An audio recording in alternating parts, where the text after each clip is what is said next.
been knocked out either, ever. Never woken up with my face on the pavement, circle of people around you laughing. I've been in little fights, but nobody got hurt. So. Question, at this point, how old are you? I had just moved to Harlem. This was March 1st, 2020. So I dropped out a year before, and then I finally started making enough money from YouTube to move out of the college dorm, and I moved into Harlem. Got a studio apartment on 141st Street. This is Adam Clayton. This is the fucking projects. Yeah. And it was 2 weeks before the pandemic. So I'm like, finally, I get to have an apartment in Manhattan, which is like, anybody grew up in the Northeast, like this is like pinnacle. Yo. This is achievement right here. Like getting a spot. Okay, look. And then 2 weeks later, pandemic. So it was March 1st, 2020. I don't have the scenes fully up yet with the chats and stuff like that. Yeah, Actually, I think I got the chats. By this point, right? But nonetheless, no. We're live over here dissecting this. Okay, all right, we'll keep playing. So, I'm gay. I don't know how to be a real man.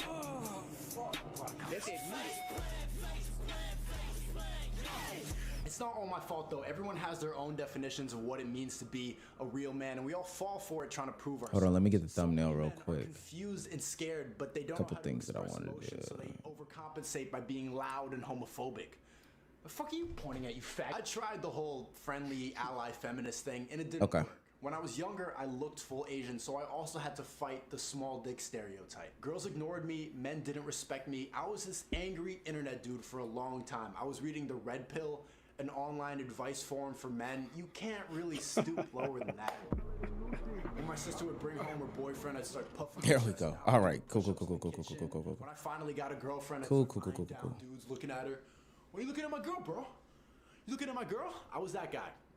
Tell me if the stream is too loud. If that person, because now when I talk about we should be okay. Everybody in the comments is calling me toxic. I think so. Right. So don't you use that to your advantage? Like you've never used the fuckboy with the heart of gold thing. Like, okay, I'm a fuckboy, but like, oh, you make me understand that, like, oh, women aren't objects. Like I use that all the time. Because you're toxic. Like, I'm like, man. There we go.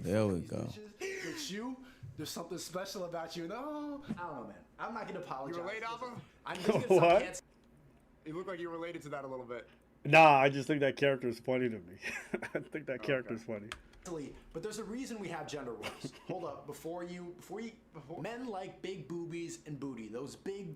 Definitely a video coming out after this though. So yes, obviously once you get to know someone, you figure out their personality and their star sign. But initial attraction is all physical. For women, initial attraction is all about demeanor, your confidence, the way you carry yourself, your swag. They can sense the fakers. They want a respected man. Trust me, they can see the fakers. A lot of women are delusional. They think they want that feminist ally dude who listens to them and is always nice and agrees with all their beliefs and shit. You know the guy whose profile picture is that overly excited, this face? This is why you see old ass, ugly rich dudes with smoking hot wives in their 20s. You won't see one sexy dude with an ugly wife. Don't look it up on your phone. Think of one. Think of one sexy dude with an ugly wife. But you know about Jay-Z and Beyonce. You know about Jeff Bezos and whatever that, Hugh Hefner and his... Okay, I don't mean to pause it, but do you still think that's true? That ugly guys can get with beautiful women, but you don't see the reverse? Yeah. Yeah, 100%. Okay. turn up. Well, they're quiet on their end. I'm not gonna lie. I know a lot of rich dudes whose wives aren't necessarily like what you would expect for like a hot, attractive woman or whatever. It's actually pretty. Well, you ever seen that metric where it says ultra billionaires like Jeff Bezos, they get like the fake tit, that's their wife. Multi-millionaires get the beautiful model wife. Thousandaires get, Hold on.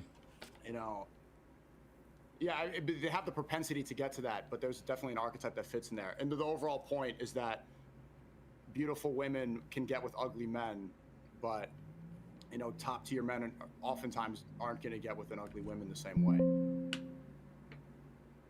Yeah, I know the stereotype. I think there's a bit of like a confirmation bias there, because like you'll see an example that agrees with you, and you'll be like, see, it must be true.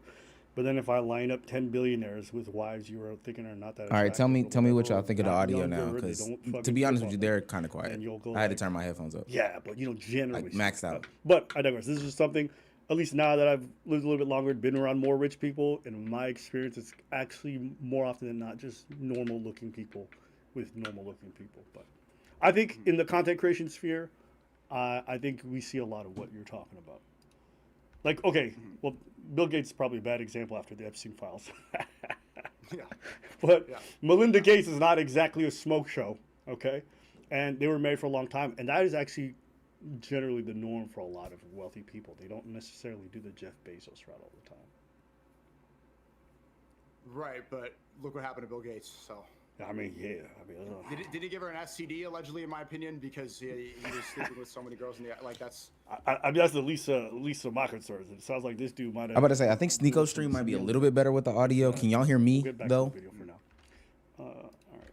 We kind of don't Man sheet care full about of snow this. bunnies. And look, I understand my audience. It's mostly young dudes looking for some guidance. I didn't really fully comprehend this until I did a show in Germany last month. I didn't even know that I had people in Germany watching my videos, but I did a comedy show and a bunch of people showed up. And after the show, we're standing outside the bar, like 15 of us standing in a huddle. And Germans are tall as hell, so we look like a football team, like in a huddle. And I'm giving them advice. They're asking me about, you know, how do I find my passion? How do I get over depression, anxiety? I'm saying, whatever. I don't know the answer. I don't have the answer. And it dawns on me as they're hanging on to every word I'm saying that I could start a cult right now. If I wanted to start a religion where everybody does whatever, if I could be Jesus. That's a scary thought to cross your mind. I'm not ready for that power. But so many young men are looking for some guidance and some advice that they don't get from their parents, from their teachers. A lot of men are confused and scared, just like me. Men have this Can you pause lonely real quick? internal struggle. Doesn't it? It sounds like I'm describing right here. You know, I think I'm 21, describing the need and the what's necessary for the Red Pill movement to arise this year and the next year, 21, 2022. That's when Red Pill really dominated the internet. Right here, I'm saying, like, you know, they're lying about COVID. There's an absence of, you know, some masculine leadership in the internet space because things are getting so feminized. Cancel culture was at its peak. That was coming off the Me Too movement. Men were being shamed all the time. It seemed like being naturally masculine was a horrible thing. And so right here, I'm like, okay, something is needed. I love how they think that they invented the red pill I think I share your community. sentiment that a lot of young men were lost. I mean, even I'm older than you, so I didn't have that same experience with the red pill. I had the experience with the movement that came before the red pill, which would have been like the pickup artist bodybuilding world. That was what I knew. And it's the same thing, just a different But I think I gimmick. share the sentiment with you that men felt lost. I think the reasons we might disagree, but I get where you're coming from, and I think I understand what you were talking about when you were talking about this video at that time. That's not really taken seriously. For women, it's body image issues, and we care about that. Look, we have fat mannequins now. We didn't have that 5 years ago. We got fat mannequins. We don't want girls making themselves throw up and starving themselves, so we made plus-size models. But think, when's last I think time that you it's saw a interesting that plus-size Sneeko model? and others think that they like invented Don't Google the whole like red pill manosphere movement when the things that they were doing at the time and even to this day have always existed. Men have historically been feminized. Men have historically needed help with male leadership. Men have historically been, you know, disenfranchised. All these things have always existed. There's always been these voices that have always basically said the same concepts over and over again, but they feel like they've invented this new thing or whatever the case may be. I'm deeply afraid of somebody. Very interesting. They did not reinvent the wheel. They did not. I just want that to be clear. It's why Asian boys study extra hard all night. It just used to be more simple to become a man. You could work at a factory, come home from work, honey, I'm home, beat your wife, and fall asleep. You're a man. That was life. Now it's a little more confusing. It's like when the porn ends and you, or like when your laptop goes off and you see, like the screen goes black and then you just see your reflection like in your dick in your hand and you kind of. But he doesn't even like, again, he doesn't realize that like the fight for masculinity started in the industrial era. Well, I don't want to say started in the industrial era, but you can look back to where it's in the industrial area. I saw your channel was doing really well with reaction videos. You're out the farms? I remember Hell in no. this era, I'm like, bro, I need to start making some more money. And my channel, I was only being able to post like 1 or 2 times a week because of the editing and scripting. I'm like, I want to produce more. So I was looking for a preach to my Abba. And so that guy here, Cass, was one, like, I even did some, like, not interviews, but like auditions. There was another guy from Brooklyn. His name is Ash, you know, because I thought it'd be I wanted like a different racial dynamic. Yeah. And I never was able to find one Hey, it is a cheat code to do what he's saying though. and get that. Yeah, But that it's was, not that, easy. That was my way. It's not And I easy. think the We've preach been to my working together Abba for a decade, is you know? my fiance. People have no idea how difficult it is to find somebody with values that align with yours and to be able to work. So I can imagine. I might rock with my brother. I don't know. How did you meet Preach? Through the through the dance community. So Preach was the guy who'd MC and he danced professionally for a long time. And then I also danced, but I also Oh, they legitimately dance. would do some Wow. photography related work. So I was getting hired a lot for events for my Yeah, during the industrial era, somebody asked, during the industrial era, like the people that came out of farms to go into factories weren't considered real men. And then very, as, very organically done. I as think those you jobs know, changed, somebody like that. In those fact, people Preach became was a less men. feature in one of my first videos that went viral. I had a video that like hit 5-6 million views, and Preach is in that video, but it's a small cameo. And then we were just chopping it up afterwards, and it just kind of happened from there. So he's kind of like the Cuffham to your Aiden. took them dudes out the club. I don't He know done screaming shit, he done said Aiden's You name can't just drop 6 these references like times. I know in this I know, right? stream. Aiden Ross, It's like, actually I've seen insane. videos, and I have no idea who a Cuffham is. So I'm too old for that shit. But That's crazy, bro. 35, yeah. Let's get come on now, I just y'all. wanted to play that video that we just watched. Y'all killing I me. think it's a good preamble because I think your next transfer goes into some of the red pill phase and self-improvement. And when you have that transition, this is actually a video you did before that. Even though you'd already watched some forums, I feel like you didn't really necessarily You call can see it yourself. coming, right? Like, Yeah, you can see the because preamble. They missed the old, right? Like it's clear. Like watching back here, it's actually this is well organized. You can see why that red pill era happened. Yeah, there's a through line. You can see and I think one thing that's cool about the way you kind of documented your life is you were very open and Shouts out to the 200 so in the my building. description, I wrote a sentence. It's Sneeko is openly flawed, self-aware and arrogant, humble enough for curiosity, and daring enough to. Oh, take is my chances. bit rate low? So that's my perception when I watched the first Fuck arc it. of your content creation. We're not changing shit. About 2020, when you did the video before the Red Pill, How to Be a Man, you were aware of your own flaws. You may not always have the correct conclusion or whatever, but you could see the thought process. You could see how you got there. You could see your justification, your reasons why. You could see that you try to see things from other people's perspectives to a degree, and like it makes sense. Yes, how you can ended up in the post Red old Pill clips. Era afterwards. Let's That come make on sense? now. They got to get to it. Okay. So there's the question I would ask you first: what did the red pill give you that you didn't have before? I think more. Well, I think men at the time, and in these videos you're showing, men on the internet especially were living in a liberal-dominated, woke-dominated. Like men had to live in this kind of guilty. You know, how white people say, or like, I'm one of the good ones, or like white boys will say, can a white boy catch a vibe? It was kind of that same thing with men. It was like, hey, I'm not one of those misogynist, horrible men, and gave men the opportunity to not live in a guilty place. Right. In the era of like, men are trash and there was all this stuff in regards to Exactly. I have a really good video called "Are Men Trash?" where I was asking. Yeah, that's a great. That one took so long to make. It was a great street interview. Yeah. About that specifically. Yeah. Yeah. When you went from how you were before and then you discovered the red pill content, really started assimilating a lot of it. It really started to incorporate into your worldview. How do you feel like you changed? Thank you. One thing that I haven't been very public about is that I was always consuming red pill content, and I was just kind of afraid to talk about it on YouTube because of how liberal dominated it was. Same for what it's worth. Red pill subreddit. It was deleted now. All those subreddits like the Donald and all that stuff. I consume red pill content for what it's worth.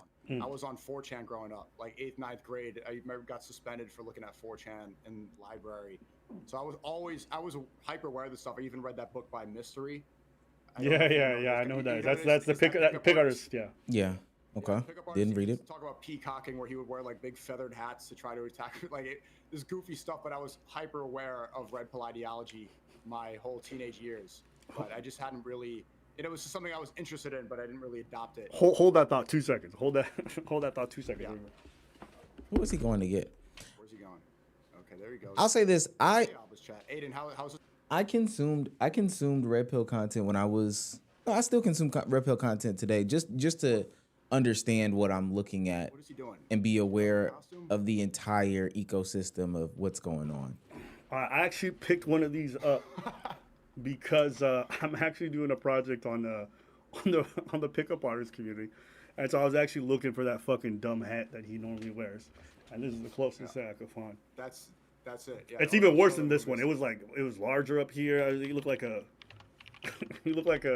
I don't know what it was, but I know exactly the kind of content you're talking about. So you're saying Yeah, you the hat. yeah. It took me a hot minute to find it. Why he smiling so hard? From your perspective, you feel like you didn't change. Okay, you answered that you were already consuming some of it and that it was already kind of. But how do you feel like? I feel like you had a quite drastic change as you watched more of the red pill stuff, and that you could see how you got there, but it definitely got amped up. So I'm asking you, what change did you see still? It was COVID pandemic, because as soon as it happened, that was one of the reasons I got banned. Was I didn't get the COVID vaccine. I was really against the lockdowns. I was so critical of how it didn't make sense. Everything was flagged and taken down at the time. They put a COVID warning beneath everything. And as soon as COVID happened, I said they're going to use this in order to sell vaccines. And I didn't get it. And on the time, YouTube, you weren't supposed to say that. And so seeing that happen, seeing us lock us inside, and then everybody went outside to protest George Floyd, I'm like, this is a very obvious control mechanism. I started to get angry. And they call it red pill rage. Like, once you really start waking up. What? I did get red pill rage post-pandemic. So you felt like most of the change that you experienced was in relation to COVID. It wasn't in relation to your feelings about the opposite sex, about dating, about the world. Like, I think a lot of people got at least when quote I unquote saw you, red pill during yes, there was that time definitely an as aspect where well. You're talking about some of the global stuff and some of the COVID related things, but there's definitely a lot of it in relation to dating dynamics. You didn't feel like there was actual change there? He's trying to ask you about when you said you got cucked I out. was listening to Patrice for years. He's my favorite. He's like your favorite comedian of all time too, right? Yeah, I actually did have Patrice on my notes here. Remember Yeah. Yeah, Patrice O'Neal's the GOAT. And yeah, that's part of it. But like the real catalyst was the pandemic, was the lockdown. Like this was just, I had enough. And then everything that I was not talking about, I'm like, I'm going to go balls to the wall now. I wanted to fight back. Got you. Did you feel like you... Gang, he wants to know, had did you get disdain cucked out? for some liberal principles or the way you felt liberals were operating at the time? Yeah, because liberals operate between, you're a liberal, right? Yep. Yeah, so liberals operate, and my chat was talking about this yesterday. I think liberals have proven more consistency, especially you see the way that the MAGA people and Trump have switched up about Epstein. It went from no new wars and let's release the Epstein files to if you want the Epstein files released, we don't want your support. And also war is good and Iran and Venezuela should be bombed more. But liberals operate from a place of, I think, sympathy, but they don't see it on a grand scale, right? So I think like one of the major issues that separates liberals and conservatives, it's really a lot of it's slop, but it's like transgenders, I think is a good example. Conservatives are like, okay, this is harmful because they have one of the highest suicide rates of any demographic. Liberals are like, trans people should be able to exist. They don't mean any harm. They're not hurting people. But what I believe is that, okay, I love everyone and I care about these people. What we should tell them is that this is a harmful ideology. Hormones and, trying to change their existence is not the solution to their problem. Statistically, we know that like this is a delusion. So I think it's operating from a place of love. Liberals are thinking, okay, well, we should just allow them to exist and be happy. So I think it's addressing the problem, but it's not providing the correct solution to it. Another video will drop after I this. think the way you're framing it, This if stream. you're going to make the example of liberals, the person who wants to be inclusive of trans people, then the conservative is the one who's like, we have to tell you the truth. And that's the one version of it. But the other version of it is like, the conservatives who say we don't accept you in our society because we feel like you're bad for us. And then there's the liberal who's like, listen, you're very different from me, but I still accept you in this community. And if you're very honest, if you go to countries that are very, very conservative, they're not actually open to a lot of people who are drastically different than them in their cultural norms.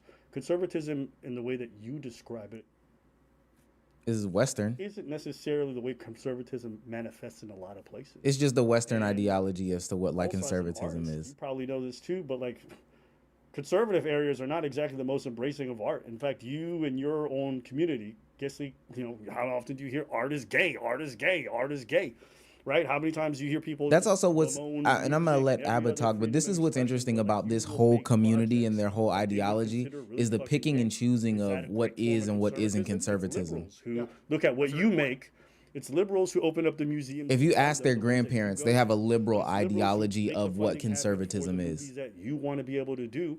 In fact, pretty much most of the things that you think are most important to you in life are done by people who have a liberal mindset in terms of allowing that kind of expression and encouraging it.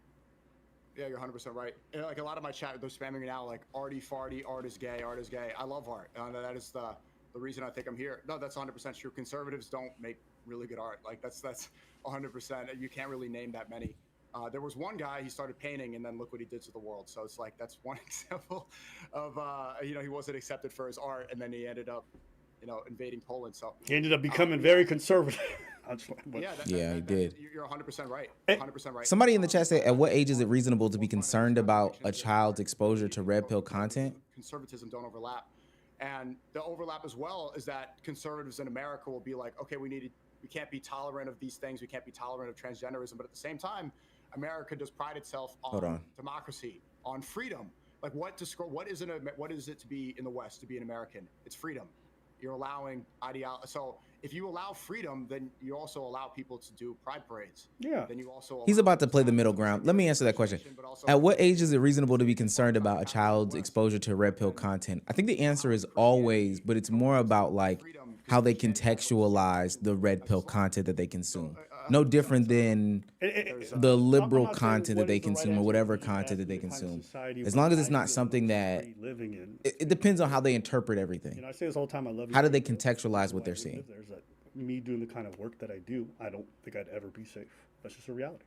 It's a reality in a lot of traditionally conservative places. Like you're allowed to say things to a certain extreme, and then beyond that, like they will use the governmental powers to come after you, and that is very normal. If you want places that you have the most amount of freedom to say what you will against the powers that be, it's going to be in liberal societies who really value the ideas of freedom. For what it's worth, Sneeko kind of conceded on this point already. So I understand in a lot of circles people love to be like the trans issue. Like trans issue is so minor. Like I've gotten such fatigue on the trans issue because I'm like, bro, we already won on that topic. They lost the whole sports angle. They lost a lot of this stuff. I feel like it's almost pointless now to even mention it because it's like on every front. The bathroom stuff, they didn't get that. They didn't get the sports. They didn't get the 99% of the issues that they. So like when people bring up trans stuff to me, I'm like, that was like 2018, 2019 when it was relevant. You feel like it's still relevant today? He's gonna say yeah. It's relevant because people like Matt Walsh are talking about transgenderism instead of the Epstein list. It's like I think this is used as a populist idea. Like Mamdani, I think he won the liberals over by jumping up and down at the pride parades and pretending he cares about trans people. Like it's smart in order to gain support. But like overall, it is such a minor issue. And same thing, conservatives will do the same thing. Like Michael Knowles will have Clavicular on and be like, "What about these transgenders?" And it's like, dude, this is not cool. Like, nobody thinks this is important to discuss anymore. Well, that's great that Sneeko's acknowledging this. Shout out to Oz for the $2. Says, "Need that sound bite, brother." Too much in previous years. It's time to move on. Yeah. I'm going to just folks said that you were a little bit too quiet. So what I'm going to do is I'm going to just add some gain to. Here you go, technical stuff. Somebody again. The question is, at what age do you? What was it? At what age are you concerned about it? Again, I think you consume. I'll make the adjustment. Okay, that's fine. I think you consume conservative content throughout your life. You consume conservative content. You consume liberal content. You consume all these different things. There is no age to get concerned about it. There's an age to. It's a thought process. Again, for a second. Test talk, and it's a thought process. So it's how somebody contextualizes and then goes on and interprets these things. So if you see somebody is consuming red pill content, goes all the way into the Tate side of things, and I'm talking about peak Andrew Tate side of things. From here, that's where you need to have those conversations pre that. You don't have to wait till they get all the way over there. Understand what they understand from what they're consuming. What are you taking from this? What are you applying? I'm asking this again. This is not a gotcha. I just I already know what's coming. It's the cuck swinger thing. Yeah, it's good because I think. Thank you. I think oh I my remember God. During my research phase, that there was some aspect of it where you felt like liberalism might have a liberal mindset might have pushed you to do that. Come on, let's have this conversation, brother. Yeah, I mean, New York. It was. I wanted to. I've talked about this so many times. Shouts out to the 300 in the building. Back in my early 20s and teens, I wanted to have a bunch of threesomes. That was something that I was, like, to be honest, I was kind of addicted. I loved having threesomes with women, and then it was making, like, my girlfriends upset. And so she's like, okay, what if we do a couple swap? And then did that, hated it and just stopped. Mhm. Yeah. And But realizing that, if yeah, that didn't really, it wasn't a huge deal. And I joked about it on that podcast with Agent and Low, because I thought it was funny because I'm talking about something that, Shout out to Low. was funny because it was like, how much I hated it. But you've seen like to this day and stuff, people will bring that up for an attack vector. But it's like, I'm just an honest person.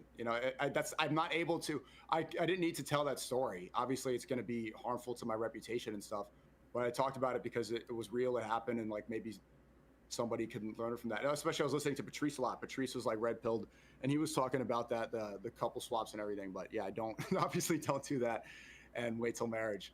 yeah, But and I got over that too. Like I used to be kind of a sex addict, bro. It was like, who's addicted to threesomes? That's something that's and again, like people talk about that when liberalism, degeneracy is allowed and you're sleeping around a lot, then you're going to be doing threesomes and then you end up swapping with the couple and you're like, what the fuck? That's interesting though, because like So that was kind of a liberalism wake-up call. doesn't Let me preach stop wasting time sexual on this. degeneracy, Focus on what's important. So how do you unlike feel the like red pill liberalism content. plays into that? How do you feel like liberalism leads you to Because the point everything's where tolerated, like that because everything's allowed. This is a misinterpretation And, of in a liberalism. society This where is that's frowned him upon, not I wouldn't understanding have that felt like that was the right thing not to do. conservatism, the red pill community that he Well, was preaching pushed okay. him into this path. There's no liberal in ideology my- that says okay, sleep so with a bunch here's of an women. Example. Have you,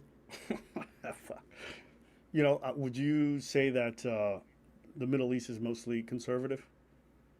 Yeah. So- Besides Tel Aviv, they say that Israel or Tel Aviv Right. is the gayest city in the world. Times of Israel. posted Fair, that. but one might go to Dubai and poop on a girl, right? It's very frowned upon, but the people who have wealth and who have the ability to have the privacy engage in the debauchery that they want to.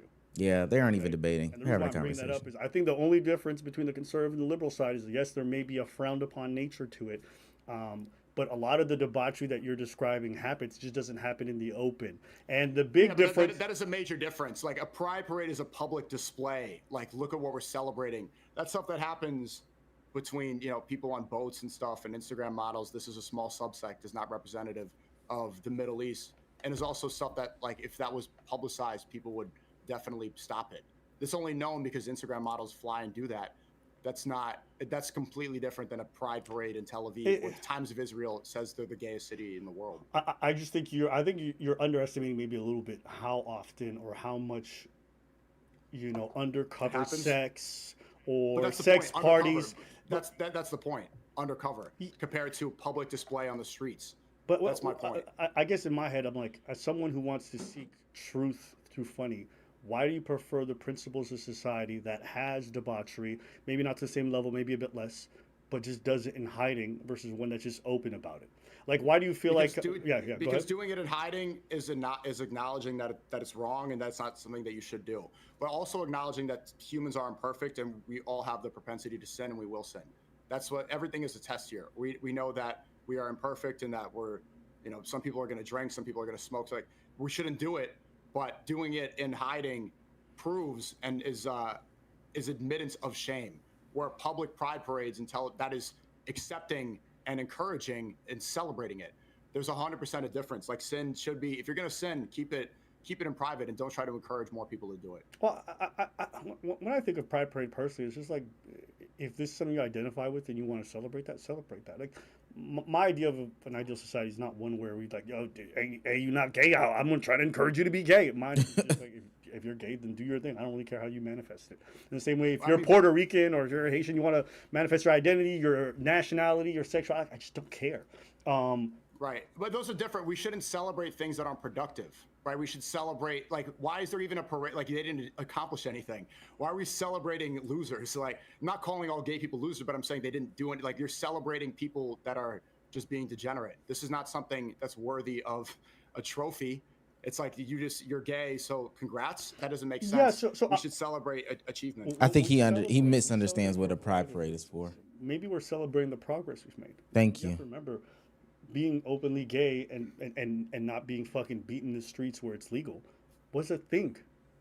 Not told. And I think it's a great thing that we live in a society not only where now it's legalized and people can be open and be themselves, but beyond that, we're going from not just tolerance. I hate to red just pill a people level that of just. acceptance. This is the problem with the red pill community. The Where history is I have just someone next to me and I genuinely so don't tolerate them. I accept them. I don't care. Okay. not in the And I think what conversation when they parades make do, these talking not points. in a huge They just way, say things as if things in just incremental popped up. fashion. This is just a celebration with people who may be different than you or maybe the same, and you're open, and the society will set up police structures to make sure it's safe. There will be people funding it, working together to celebrate this. And it's not to say, oh, gayness is the best or whatever. It's just we out here. Yeah, And that's but it. it's going far. I mean, like, look, I see on Fifth Avenue. I live in New York City. There's like they have dick balloons everywhere. You got people dressed up in like dog outfits, crawling on all fours. You got people like they're doing it like in front of children. This is a public display on Fifth, like in the middle of the city, right? Kids shouldn't see that stuff, like people dressing half like adults, half naked.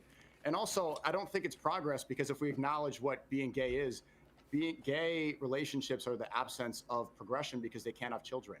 So it's celebrating sex that is just used for degenerate reasons and not for progression of society. Also, these people trans have some of That's the not highest true. suicide rates of any demographic in the world. Oh my So God. this is the opposite. You're celebrating what I think is destructive, especially if you acknowledge that this thing is harmful, that a lot of these people are depressed, that they need meds in order to operate, they need to get surgeries in order to. Mind you, they just had the Celebrate conversation humans about the that trans don't need conversation serious being like factors to feel boring, comfortable and and feel happy. Sneako's getting in the corner, so he takes the When I step think back. of pride and whatever's involved with that, when I think of celebrating, I think you celebrate like achievement or what's the best. I think it's also just to celebrate things that we're a society that you may not be the ideal citizen. Took a step back again, Chad. But we're inclusive and we embrace you and we're happy to have you. And I think that's an okay thing to have. Go ahead. I don't know if it's worth celebrating. Like, there's other people who are excluded from society, like weirdos, autists, school shooters, like freaks and stuff. Like, do they get a celebration? My point is, we should celebrate achievement. You know, two men sleeping together is not an achievement. Do you think a couple swap is not an achievement? Being a cuck is not an achievement. It's just something that, but it's not like woo. Like I just want to live in a place where like real success is celebrated. Do you think it's an achievement to have a society that's embracing people who are very drastically different and tries to provide safety for all of them despite the differences that they may have politically or socially? He could just take a quick Google search and find out the history of pride I can parades. understand living at a tolerant place, but I don't think that that's worthy of a crowd applauding. You don't think tolerance and acceptance of different people is worth celebrating? No. No. But isn't that one of the very things that you love about America? It's the freedom of religion, the idea that people from different nationalities, different backgrounds come together to make this booming economy and booming society that has so many differences, but at least coalesce underneath this one label that kind of guides you guys and you guys feel safe. Like, isn't that an amazing thing that you guys have these people who grew up in maybe war-torn spots or places where they weren't safe and persecuted, and they come to a place where doesn't matter what they look like or where the fuck it is, they're going to take you in, Muslim, whatever it is.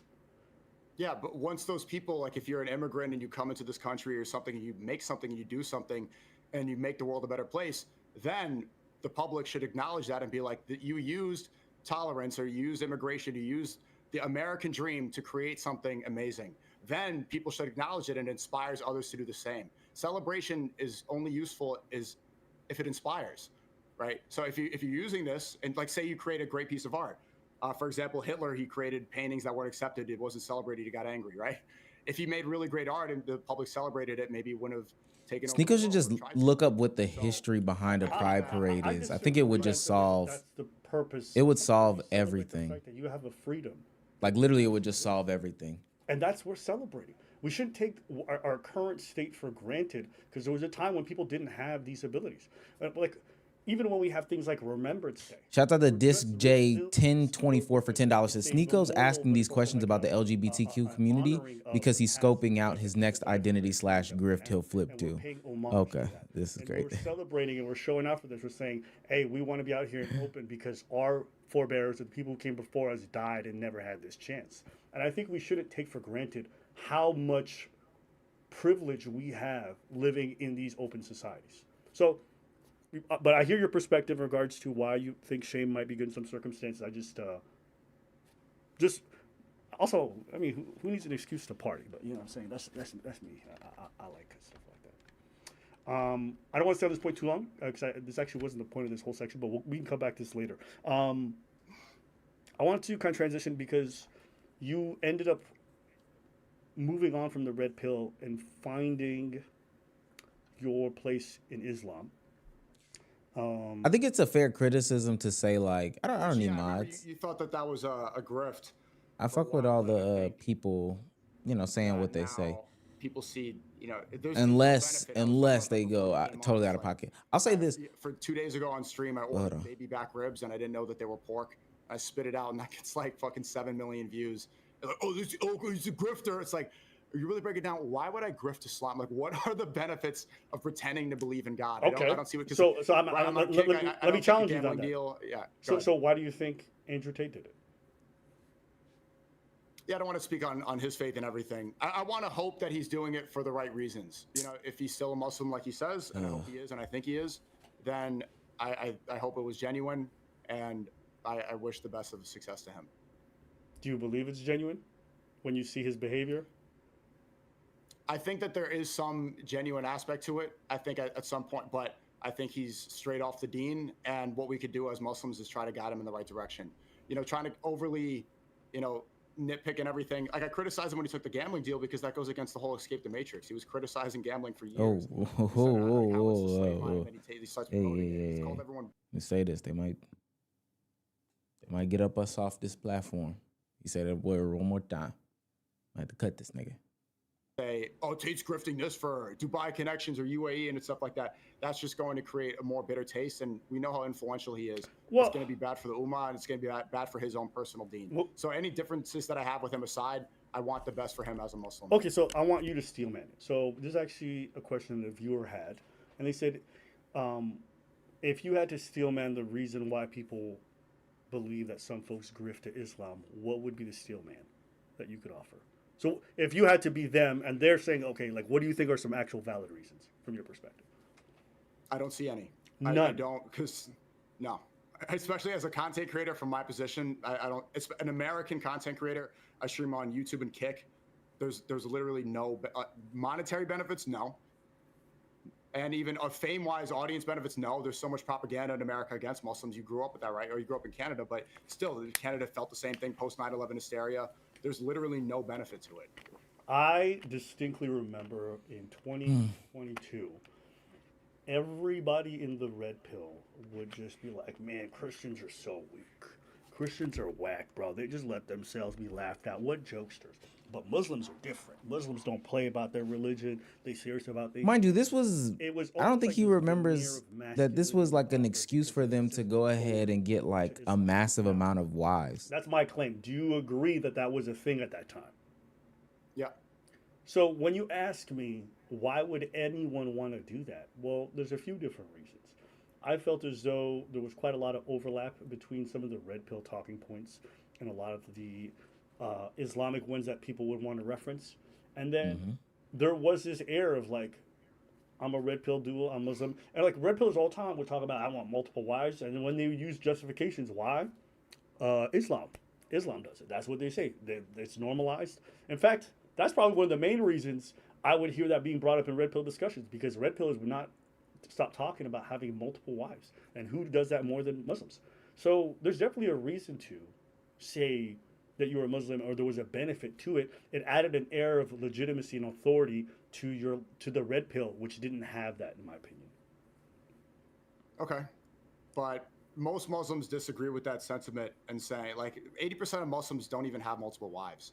This is super small. And if you speak to Muslims around the world, when they focus on the 4 wives thing, they realize just how belittling that is to what's in the Quran or what Islamic faith is about. It's like such a small... Yeah, but I think what he's trying to say though is that like that's not Muslims' belief as to what the Muslim identity is, but if you talk to most people in the Western world, they think of these things. I agree. It's beneficial for dawah. They think of 100% these agree, things. but I don't think the red pillars who were talking about Islam all the time were being genuine. And I don't think they were representing Islam in a good way, but they would constantly reference it all the time. Yeah. And look, we don't have to name anybody's name, but like there are people in the community who will talk about having multiple wives. They won't really talk about religion ever, except if it's to talk about the multiple 9 wives. or whatever the fuck Yep. it is. So, I think Islam is about that? No, but there's no doubt that the veneer or the appearance of it was definitely something they used. Yeah, I think Tate just tweeted about that again, about something about 4 wives, literally like yesterday. Right. And he would, and I just strictly remember reading so many tweets. And the reason why that shit would annoy me is that even though I'm not religious myself, there was an appreciation I had for people who were genuinely of faith. And it felt like whenever I hear red pillars mention Islam, it was always in this very shallow way so they can fuck a bunch of women. So Islam might not be about that, but that's what red pillars made it about. And that's why a lot of dudes said they wanted to convert so they can get the 9 wives and live their debaucherous life in a way that's holy and righteous. That's what it felt. I think that's since been, yeah, that's a valid point. But since then, I think that's been pushed back so much. That's been debunked. Fair. So many Muslims disagree with that. I don't think that there's support for that or anybody accepts that. Yeah, I would agree that I think now that whole talking point. But his whole point is I don't about hear people talk about like the Christianity. inception of your grift. You had this transition, and I talked to you about this in private, but you told me, and I've seen you talk about this in public before, that your transition towards Islam, where people are saying it's not genuine, actually came from something that happened much earlier to you in relation to, I believe it's Malcolm X. Yeah. Right. So my first question is, how did Malcolm X play a role in your faith journey? So maybe, I don't know if you have this tweet up in your doc, but I want to pull this up. This is from, I think, 2013. I tweeted this. So I read, I'll just explain the story now. I read the Malcolm X autobiography when I was about 11 or 12 years old, maybe 10. I wonder My dad which gave me copy that though. book, and I love the cover of it. The cover looks really dope. And Malcolm X was a pimp. Malcolm X was a criminal. He was a drug dealer. His name was Red, right? Yeah, Detroit Red. Yeah.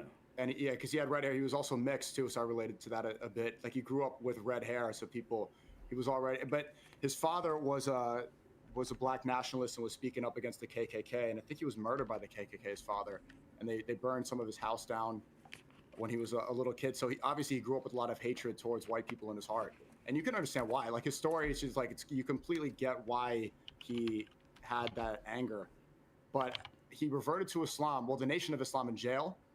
And when he was in jail, he became educated and he started dressing differently. He started speaking differently. He upgraded him. He ascended. And no longer was he like this pimp and, dyeing his hair, or not dyeing his hair because I have blonde hair, but he was straightening his hair to try to make it seem like it was, try to fit in with white people. He grew it the way it naturally was. He read the dictionary. He became like Kai Cenat right now. And he became somebody that was really well respected, well spoken, and a great speaker. Then there's the final journey of his arc. Like, because the Nation of Islam is somewhat cultish. I don't want to disrespect them, but they do somewhat worship Elijah Muhammad, who they say is a false prophet. In Islam, we don't believe in Elijah Muhammad. This is has nothing to do with Islam. Right. He went to Mecca, and during that, he went to Hajj. And during Hajj, he was standing side by side and praying, because as Muslims, we stand shoulder to shoulder when we pray. And he would share food afterwards, after the prayer. They're, they're sitting down, they're eating, and he's eating next to white people. And he realized there, standing side by side, that we're all brothers. That it's not based off skin color. God judges us based off of our works and what we do and how we are, what's in our heart. And he wrote a letter. It's called Letter from Mecca. He wrote a letter to the Nation of Islam, and he said he realized that the whole racial superiority thing that was gone. He realized in Mecca what peace really was. He realized what we're supposed to do. And he denounced the Nation of Islam, and soon later he was assassinated. So I really loved that book. Loved seeing his life story, what he wrote, and also that transformation. I hope I gotta stop letting him. I really want to bring this up because it does. I hope I gotta stop letting him speak. It does annoy me. If someone can link it in the chat. It does annoy me when people say like, "Oh, Sneaker's grifting Islam." It's like you've been talking about this for a long time. Well, prior to this, is what you're saying. Yeah, the tweet there's a tweet I have. Yeah, the tweet is from 2013. Somebody please link it in the chat for me. Okay. I tweeted, after reading the Malcolm X autobiography, I seriously considered converting to Islam. I think I was like 13 or 14 when I tweeted that, and I was 11 or 12 when I read the book. So it's something that I've been seriously considering my whole life. I grew up Catholic, but I never resonated with the idea. And shout out to the Catholics, Lent's coming up, but the Trinity is not in the Bible. And Catholicism, they said, I went to Catholic school. I was almost confirmed, went to catechism, all this stuff. I don't believe that we should be praying to Mary. I don't believe in praying to saints. I don't believe in praying to a man. I always saw Jesus as a prophet. When I prayed as a kid, as a Catholic, I would pray to God. I wouldn't pray to the Holy Spirit. And so when I learned what Islam was, I'm like, wait, this is what I am. This is what I've always done. I've always prayed to God. I didn't pray to St. Anthony. I was praying to God alone. So it just made sense. It's just something that aligned with something that I've always believed in. What? Yeah, I'll share the tweet right here if you can see on the screen. Ooh, This is wait from 1 second. April. Oh my goodness. Stop stream. We got these oldies doing this shit. Come on, bruh. Yeah, so it says, this is April 2nd, 2015. Gotta admit, after doing extended research on Malcolm X, I seriously considered converting to Islam. This is 11 years ago I tweeted this. Guys, I'm about to go make a sandwich on these dudes. Okay. This is the same Twitter account. Yeah, so like this is definitely, I think this should disprove people saying the grift stuff or whatever. All right, hold up. I gotta stream something or else it's gonna fuck it up. Man, I'm not good with this OBS shit. So And people I know, Christians are upset and saying Jesus is king. I have all respect for Christians, man. I really think that it's proper guidance and everything. It's just not something that I can believe in. There's no reference to the Trinity in the Bible, and you know, people are saying, "Oh, you pray to Muhammad." No, we don't. Muhammad is the prophet. Jesus is the Messiah. There's so many overlaps between Christianity and Islam. We also believe that Jesus will return and Jesus is the Messiah. That Jesus is a prophet. And I think a lot of people don't realize that. We don't pray to Muhammad, peace be upon him. We pray to God and God alone. The biggest sin is praying to others than God. La ilaha illallah. There's only one worthy of worship. What do you feel like your faith and you converting to Islam has given you? It gave me so I said earlier, I knew this was going to go here. Like, what were you looking for when I was making those videos when I was a kid? I was looking for truth. A sandwich is about to be made on these guys, Chad. There's one God that people are always going to worship something. And if it's not God, it's going to be false idols, celebrities themselves. It's going to be their own ego. They're going to worship money. They'll worship fame. They'll worship, you know, Nicki Minaj or Trump. So we got to realize that we have to put our worship somewhere. And the best place of worship to put is toward the one almighty creator. And I found that truth, and now I know what I'm supposed to do. I no longer fear death. I know that this life is temporary. I know that this life is a test, and I know what my exact mission is and what I'm supposed to do. What do you feel like your faith change has cost you? It's cost me, well, I mean, if you're going to say, like, the gambling deal was offered 8 figures to gamble. I mean, I'm not going to. Oh my God. Shut up with the gambling. Or the G word. Oh my God. What the heck is going on right now? Guys, they are slowly killing my boner. I know Abba likes the dog, like slow walk the dog here. The relevance of this conversation is crazy. Crazy. Even the I see people saying debate is negative. I know I said debate in here, but even the conversation is being placed. Christians will be like, okay, they're imperfect, they're sinning, and I agree. Thank God, they're off But there. if I I just needed to riff for a second. The scrutiny that you get for being Muslim is amplified times 1,000 compared to other religions. When you're public about it, there's so much more division, anger. There's more of a target. Not only that, you get it from the Zionist agenda that has done so much to call Muslims terrorists and to try to say that the radical Islamists are taking over America. You're like, what are you talking about? Trump brought Netanyahu 5 times this term here. Trump had Mark Levin put his arm around Trump and said, Trump's the first Jewish president. And Trump goes, it's true. It's true. It's like, so how are Muslims taking over America when just look what's in your face? Muslims make up, what, 3% of the American population? And it's like they say Muslims are taking over because they're praying in Times Square. It's like, what? This is like an Eid prayer. Times Square is a place where drug deals and Cookie Monster and gorillas hang out, and Mexican Elmo's taking pictures of money. It's like, okay, this prayer took 15 minutes. This is really a huge deal. So yeah, but we just not gonna let you celebrate in our square, bro. Like, y'all just praying. Y'all can do that at home. You don't gotta do that over here. I don't consider that a celebration. Prayer is different. Well, it's worship. You can worship at home, bro. You could, but there's a difference between pride, which is one of the seven deadly. You shouldn't even take pride in this stuff. Praying is a gathering, and obviously there's so many people you can't fit in a mosque. You can't fit in home.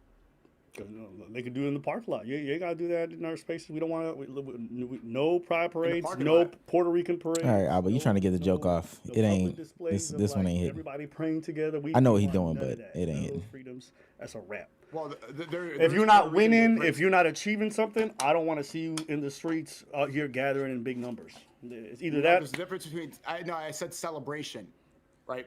Puerto Rican parades, Dominican parades, all this stuff. Chinese, they celebrate. They have this all the time.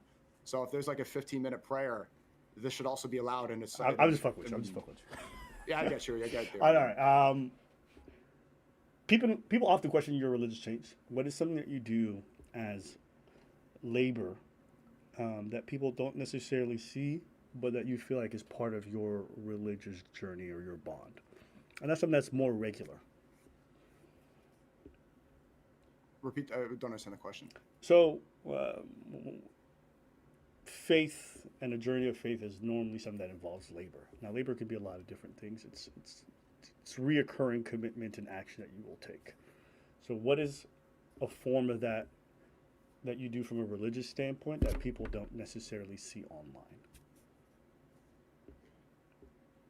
I mean, Juma prayer, the Isha prayer, Fajr. I mean, right now, to be perfectly, I'm not perfect. I have been missing a lot of prayers. I'm streaming so much. Maybe I should take a break during stream to pray. But I mean, zakat is something that doesn't happen on stream. That's the charity. You're supposed to give 2.5% of your earnings every year to charity. All this stuff is not public. Going to the masjid every Friday. There's not So, that much. I've been streaming a lot masjid, recently. mosque, right? Yeah. Okay.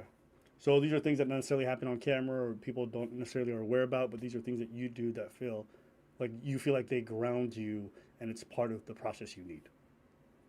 Yeah, but I wouldn't call it labor. It's It could be duty. It could be a duty, responsibility, whatever. He's just trying to expose the Labor is fact just the that idea there are of working other towards something. It's something that you aspects have of to do. being a Muslim than saying you're a Muslim that you I don't don't do. see it as work because it's what is the best for you. Like before, I was don't trying to use Miami, I expose always play Sneeko for not Ayatollah being Sneaky a protection Muslim. prayer. It's supposed to protect you because you're around I'm around a lot of demonic. And he's activity. pointing out the People fact lie that on you me just all do the a time. lot of A lot like of people trying to destroy me, non-Muslim the rest things, of my life and kill me. non-Islamic So things. it's like that protection does keep you steadfast and helps me. It's reassuring. Got you. Okay. Um, if you had to describe Malcolm X politically or spiritually, how would you do that?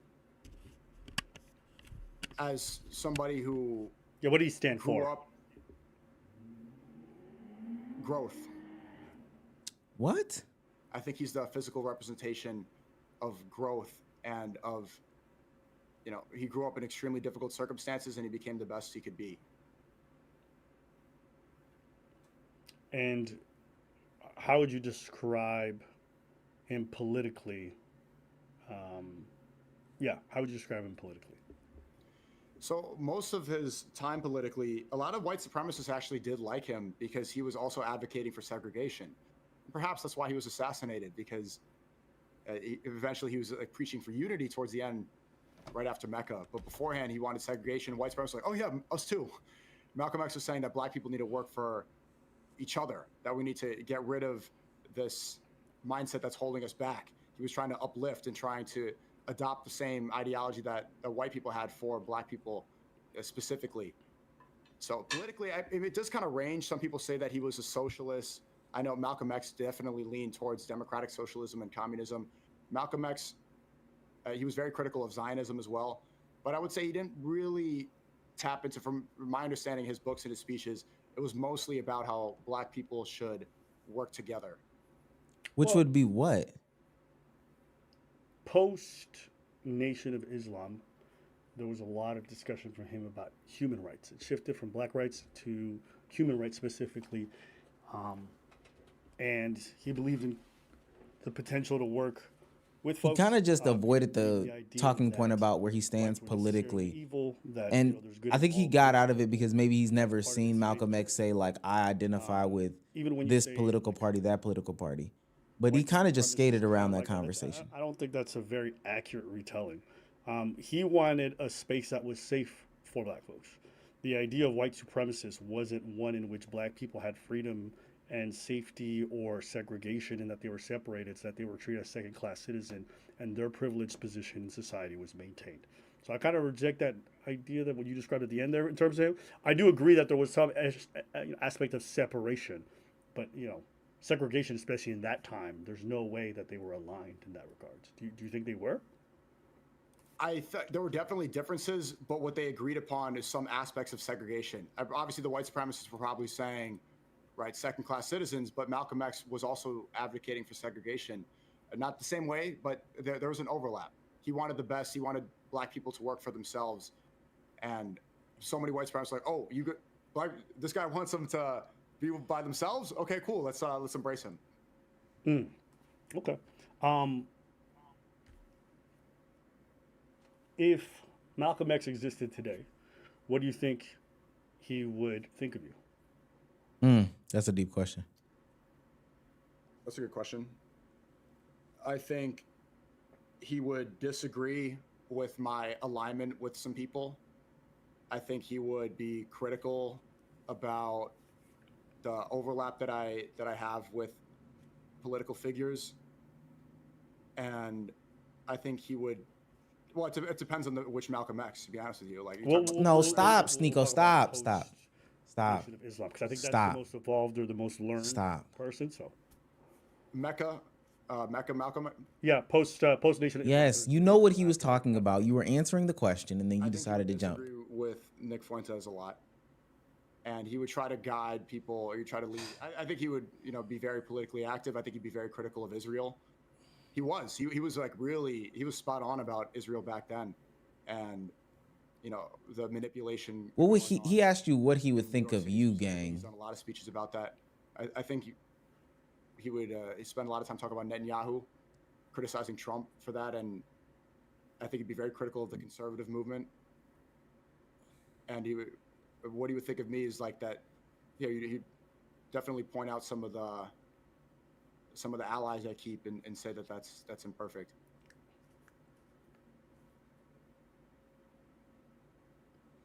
Boy, he dressed that up really well. Let's entertain a hypothetical where you guys do have that conversation. What does that make you think or feel, knowing that? He trying to therapize him, boy. What the hell is this? Hold on. Yeah, I would explain to him that there's. He's trying to explain how he would explain hanging out with Nick There's a Fuentes lot to of Malcolm benefits, X. and, like, my strategy is maybe it won't align perfectly with what he believes in, but it's an effective strategy. And it's hard to contextualize because the propaganda against Muslims was not the same as it was today. We live in post 9/11 world. Obviously, that's died down a lot, but people have a stigma towards Muslims that they didn't have back then. So I think it's very valuable to have friends and allies that may not agree with you completely, because it shows that we can exist in the liberal democracy that's also the Christian nation of America without being terrorist, horrible people that they try so hard to claim we are. Specifically ones that are bigots and anti-Semites, though? You think Malcolm X would, or you would... Sneeko would try to convince Malcolm X that like it's beneficial to hang around racist bigots, Nicely into the next part. anti-Semites. You've That's talked about interesting. many issues, and you've asked oftentimes why people don't use their voice to speak on certain issues. Example, when it came to Haiti, there's a clip I saw where you wondered why people who were Haitian or part Haitian, like Kai Cenat or your age, didn't speak on Haiti What the fuck is he specifically. doing? Do you believe content creators have influence, and what responsibility do you think they have with that influence? Of course, content creators are more influential than politicians now. We have the minds. They realize how effective that is. Mamdani's whole campaign was through social media. That's why Netanyahu was paying $7,000 to influencers to promote Israeli propaganda.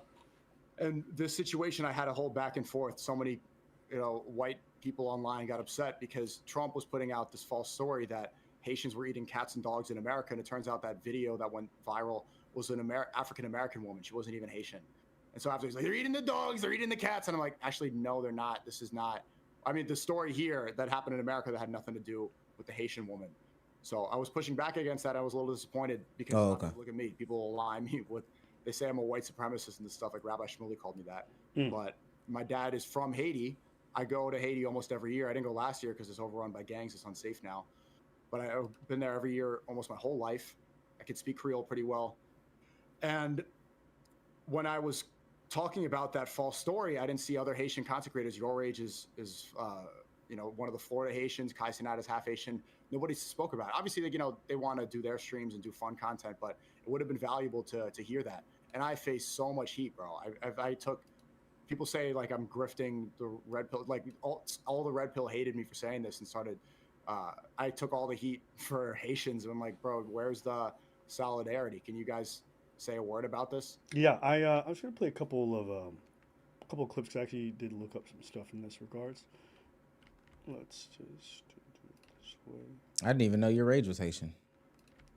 I get that people can make fun of it and stuff because they've never been there, but Haiti's one of the poorest countries in the world, and they're dealing with so much already. The president was assassinated in his home in 2021. Right, it's extremely poor. The currency is not doing well. It's not in a good situation. There's not a lot of clean water. There's not a lot of gas. Not a lot of jobs, opportunities, and you could debate about why. There's a lot of back and forth about like why that is. I'll tell you this, because people don't understand things about Haiti. Haiti was one of the first nations to become independent after slavery in 1804. Toussaint Louverture, he led the Haitians to go and kill their slave owners, which I think is base, badass. See, everyone complains about like how slavery is a mentality and how black people have a victim mentality. They do. Black people in America have held on to a victim mentality for too long. You know who didn't? The Haitians. They went in there and they said, you chains? But since then, after that happened, they are still in debt to the French government over 200 years later. They're still in debt. So in a way, they're still a slave nation, right? They said that to repay, because obviously after they kill their slave masters, are they really gonna beat the French government? Are they really gonna defeat? I wonder why he doesn't consider the efforts of like the same revolts that happened in America as the same as the Haitian Revolution. And I'm just gonna play another clip here. This was from 2021. Nous commençons à comprendre ça nous a supposé comprendre. Nous commençons à faire des recherches sur l'originalité nous. C'est deux grands différents entre Haïti et États-Unis.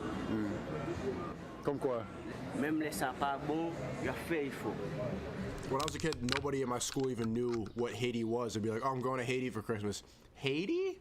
What do you hate? You hate me? Some people just knew it for the voodoo. Like, I remember when kids saw Indiana Jones and then they had that voodoo scene, the hum and they take the doll and they rip your heart out of you. They thought that that's what Haiti was. And yeah, you guys, yeah, you talked about Haiti pretty extensively from some of the stuff that I saw. But yeah, you'd gone there quite a lot. You have an attachment to it, and you were rather upset when you were watching everybody go off on Haitians during some of the Trump debates and during that period. Yeah. Matt Walsh still calls me that. He says, oh, Sneako's a Haitian third world communist Islamist because I defend Haiti from the lies. And it's like, people like Matt Walsh, these grifters, won't talk about Israel because they're owned by Ben Shapiro's, the Goy slaves, but he will shit on Haiti because it's an easy target, right? It's a poor country, and they've faced so many attacks, and it's destabilized. It's very poor. So of course it's be like, oh, look at these stupid Haitians, and they use it to garner a populist movement and pretend like it's like this undercover way to get racists to like your content without saying it. Like when Matt Walsh is calling that's me like interesting. a Haitian third worldist, what he's really saying is the hard R without saying it. And so I see it as fraudulent. I think it's interesting that he sees that concept in that context. He's done debates about Haiti. He didn't know about the Clinton Foundation. He doesn't know about the connections that were very clear after the president Jovenel Moise was assassinated. He doesn't know anything. He just knows that it's poor and that he can dunk on it because he won't get any pushback because Haitians in America don't really speak up. Yeah, I would agree that they probably just kind of stayed in their lane and try to just get by. Yeah, I've been content creators. I'm average Haitians, yeah, but I'm like the content creators. Yeah. I've been to Haiti before. I went 2012. Thought that was a huge Haitian population. So, in fact, I would say over half of my friends, people I've known for decades now, are Haitian. So for me, I have like a lot of proximity. I've learned a lot about the culture. Took classes, even learned how to speak. So I think that's why you learned that I speak Creole. Même si m'pas gen yon accent qui est bon, m'kap communiquer avec moun parce que m'kap lire, m'kap écrire dans créole, m'kap communiquer avec tout haïtien que m'pral rencontrer. And for me, like, Pamal. Pamal? Yeah. I'm not gonna lie, man. Me and Preach, every time we heard you speak Creole, we're like, hey, boy, we're gonna have to set you up with some classes because that shit is. You know what I mean? But to be fair, you know what I mean? I appreciate the fact that My accent is better. You definitely have a better vocabulary, but my accent is Nah, better. bro, you do a bit of like the stereotypical, like over exaggerate. I do an accent where it's like very clear I don't speak it as a first language. Your accent is like a little bit of the. Damn, he cooking this nigga in his A little bit of like own a. Haitian identity via the you ever accent. seen those old cartoons where like Tintin, and every time they had black people, they had the big ass lips with the darkest skin? Your accent is kind of like that for Creole. It's a little bit of the exaggerated one. I'm not gonna lie. A little bit. I'm not gonna lie. But I do think that your love for the country is very genuine. And Sneeko, don't let him cook you like that. Come on now. when you're hearing all Right these back. conservatives say all this stuff from all across, I went to go watch your coverage. I watched you feel some type of way. And then there was other clips I saw you that I was very like a little bit confused by. So I'm gonna pop them in. I want to show them to you. You can give me context afterwards. And by the way, Myron's in the chat. What's up, Myron? He's talking some smack. Let's see this clip. That's good for him. Who cares? Yeah, who cares? My cousin's a black guy, lives in Haiti to this day. And he told me, like, oh yeah, Haitian guys, when they get hungover, what they do is they roast cats and dogs. The cat specifically, they eat roasted cat and it like heals the hangover. I talked to my grandma, and my grandma. Sneeko, you're fucking kidding right now. You're telling me the hangover cure in Haiti is barbecuing a cat. That's what I heard from my I rescue cats. I literally. Okay, now I couldn't find the full clip for this, so I'm gonna let you just speak on it, and then I'm gonna Yeah. do something else.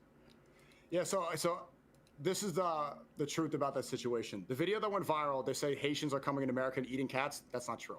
That video that they talked about, that was an African American woman.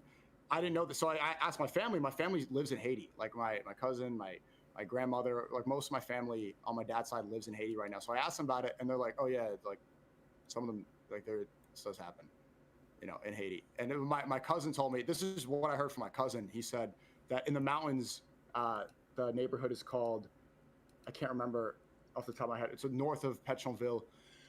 They some people get hungover, and to cure the hangover, they'll eat roasted cat. Okay. That's what he told me. Interesting. So I'm repeating, and this is after. I do think it's weird that so he much did defense do work the going on. Myron validation, by the way. Like, Maybe it's untrue. but by the way, Myron's in the chat talking smack. Who cares? We're having a productive conversation, gang. Okay. I'm going to. So I'm gonna just give a quick warning because this is an edit. Okay, so there is a bit of like a clipping thing going on. Okay, but they're playing some back and forth stuff, and I want to just pop this in. Holy shit, he's about to play a loud ass clip. All right, now I'm giving that disclaimer. There's probably some context to a lot of these clips that's missing, but there's just a bit of contrast with some of the clips, and I want you to kind of just walk me through. Okay. All right, sure. If you believe All right, here it is. that you're superior because you're white, you are Jewish. Montage. The reason that they're lying, so comfortable lying about a Christian country, their Christian brothers in Haiti, is because they don't consider them people. They don't consider them brothers at all. Flashback.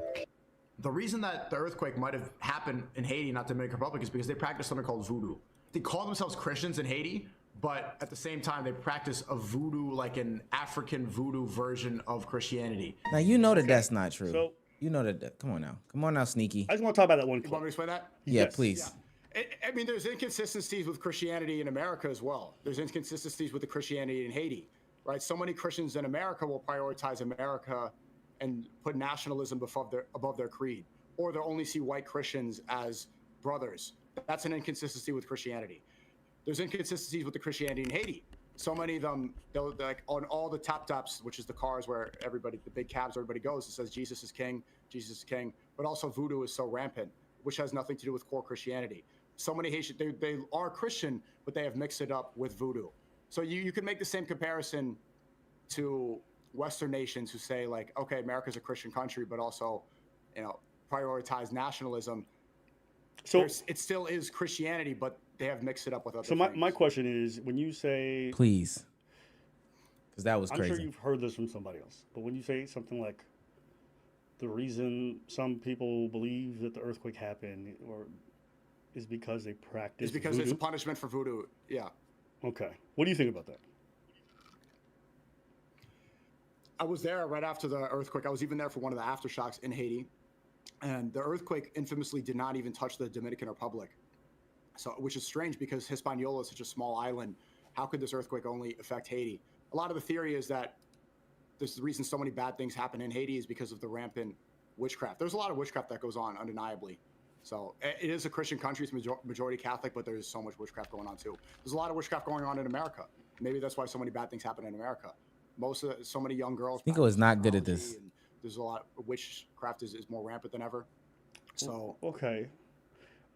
I think my issue is like I understand, you're hearing this secondhand, so you're just repeating it. But it's like if you just look up tectonic plates, I'm pretty confident you're going to find out that Haiti just happens to be in a bad spot in regards to where it's located, and the tectonic plates kind of dictate some of that stuff. But why? It is. Do you not find it a little strange that the Dominican Republic didn't get hit at all, even though they do practice Santeria there? Well, no, it's not. I'll explain why it's not weird. Because if you look at Haiti's geography, I'm pretty sure if you go to the northern part, they don't get hit by earthquakes nearly as much. It's all Haiti. Why does only one part of it get hit? It's probably just a matter of location. And if you know anything about Port-au-Prince, like. A lot of the population is very deeply condensed around there. So the most likely scenario is that there's like an actual legit scientific reason for why one place, like, it's like sure.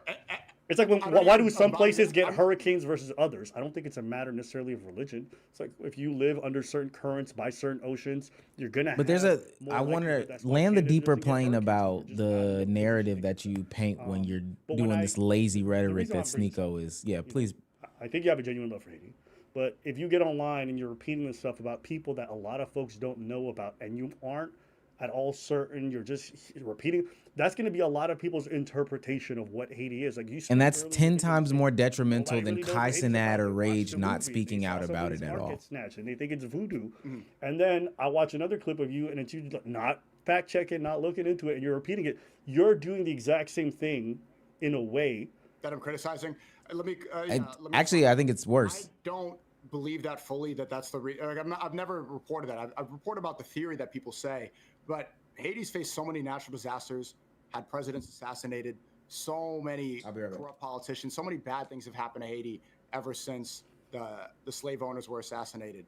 And some people report that the slave owner or the slaves went to the forest and used witchcraft in order to get strong enough in order to kill the slave masters. And if you look at the story of Sodom and Gomorrah, which I think is now in modern day Tel Aviv, where the pride parades we spoke about earlier are happening, Sodom and Gomorrah is a biblical story where this city was practicing so much sex magic and degeneracy that eventually God's like, all right, I've had enough, and punished Sodom and Gomorrah. People could apply that theory and say, okay, if this is a place where so much witchcraft is going on, there are going to be punishments. So maybe it's not a coincidence that earthquakes and natural disasters and so much evil happens to a place where witchcraft is rampant. I'm not saying that's 100% true. But the majority of Haitians are good people, but that's the. But what's happening now is that you're kind of just looking at this coincidence or this incident, and then you're linking them, and then you're saying that out loud. The problem when you do that is like, people are not going to do the secondhand research afterwards. That's why like these things carry weight. And I say that because you'll talk about the cats and dogs in Haiti and the whole story that was told about the lady not being true. But people are just using the exact same logic, right? There's a huge Haitian population. There's a story about cats and dogs being eaten in Springfield. Well, coincidence. And that's all people are going to go off of. And they're going to repeat it ad nauseum. So there has to be a little bit more... But I'm also not gonna lie. I'm not. If I hear from my Haitian family, if I hear from people in Haiti, maybe you should ask Preach about that. If you hear from Haitians, like, oh wait, sometimes like this is going on. Even my other friend Lenz, one of my close friends from New York, is a Haitian guy, and he says like, oh yeah, no, like Haitians eat like sometimes that. But obviously it wasn't happening in America. That's my point. But also if I hear this, I'm not gonna cover up. I'm not a liar. Well, no one's asking you to lie, but I think if you don't know something, don't confirm it. If my friend says this person raped somebody else, I'm not going to repeat that publicly. I will also say... I'm not repeating it as if it's factual. What I said in that clip was my cousin told me that Haitians eat cats. My friend told me that Haitian cat... I will also say it's just irresponsible the way that he delivered the information. I'm not saying all... And I also talk about... I get it. Okay, Steve, I'll give you an example. A friend of mine told me that Sneeko raped this girl. I say that publicly. I'm not saying it's a fact. What happens? What do you think happens? Well, did your friend tell you that? It's a hypothetical, but I'm asking you because a lot of people... Well, in that hypothetical, did your friend tell you that? Yes, my friend told me that, and then I repeated it. Then you're telling the truth. And then what you could follow up with that is like, my friend told me that Sneeko did this, but maybe it's not true or this, but this is what I heard. I don't believe him to be somebody who would do that. Maybe he's telling a lie. There's an irresponsibility in the reporting, though, Sneeko, and I think that's what's trying to be pointed out. That I don't know is true. I have no way to know it's true. I'm just hearing the secondhand. But the implications for the person, so implications for you, after I go on my live stream and say, I heard Sneeko grape somebody, is that people are going to be coming for you afterwards. Well, I also saw videos ever since the gangs have now taken over Haiti. It's an unsafe place. I've seen videos of that happening in Haiti. But it's not happening in America, but I've seen it. You've seen earthquakes. Well, maybe the video's AI, perhaps, but you've seen what you've seen earthquakes start after Voodoo? Not earthquakes. I've seen like videos of like cats being fried and stuff happening in Haiti. But my point was that the story that Trump was spreading, it wasn't happening in America. That was false. I think the point I'm trying to make is that a lot of these places have bad PR, and I feel like sometimes people just talk very loosely, and I think they add to that, and then afterwards they'll be like, "Why are we viewed a certain type of way?" But like, folks end up playing into a lot of these things, and people will sometimes ask me like, "Is Haiti like this or Haiti like that?" I can speak about what I know. I'm not going to just go off some rumors and then repeat that, one, because we already get enough bad rep from media that does it intentionally. And then secondly, because I have the color skin and because I visited, people are going to take me as a bit more of an authority figure. The same way you're one of the few content creators that speaks about Haiti. So I'm just saying, if it's a place you care about. But I'm not going to run cover because no one's asking to run cover. I'm not lying either. I'm not telling you to lie. I'm just saying, if you're going to speak on it, speak on what you know.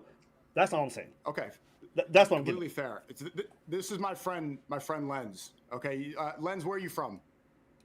I'm Haitian. I'm from Haiti. Okay, you're from Haiti. When did you come to America? I'm on speaking about Haiti. This is right weird now, how he would just try to get this point validated.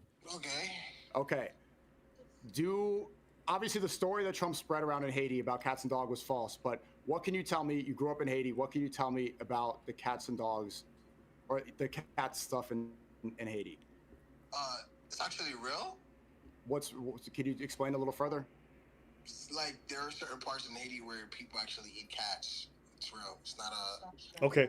But the thing that happened in the States is it wasn't real. Okay. Yes, exactly. Can I ask this guy? Abba speaks Creole. Can you speak a little Creole let's get some proof that you're Haitian? You guys. No. I mean, I'm not Haitian. I speak Creole. I want to ask him a question. Abba. Yeah, en forme. Your question. I want to ask a question. One second. Can I just ask him a question? Let me turn on my speaker so we can hear you. Hold on. So my one question for him is.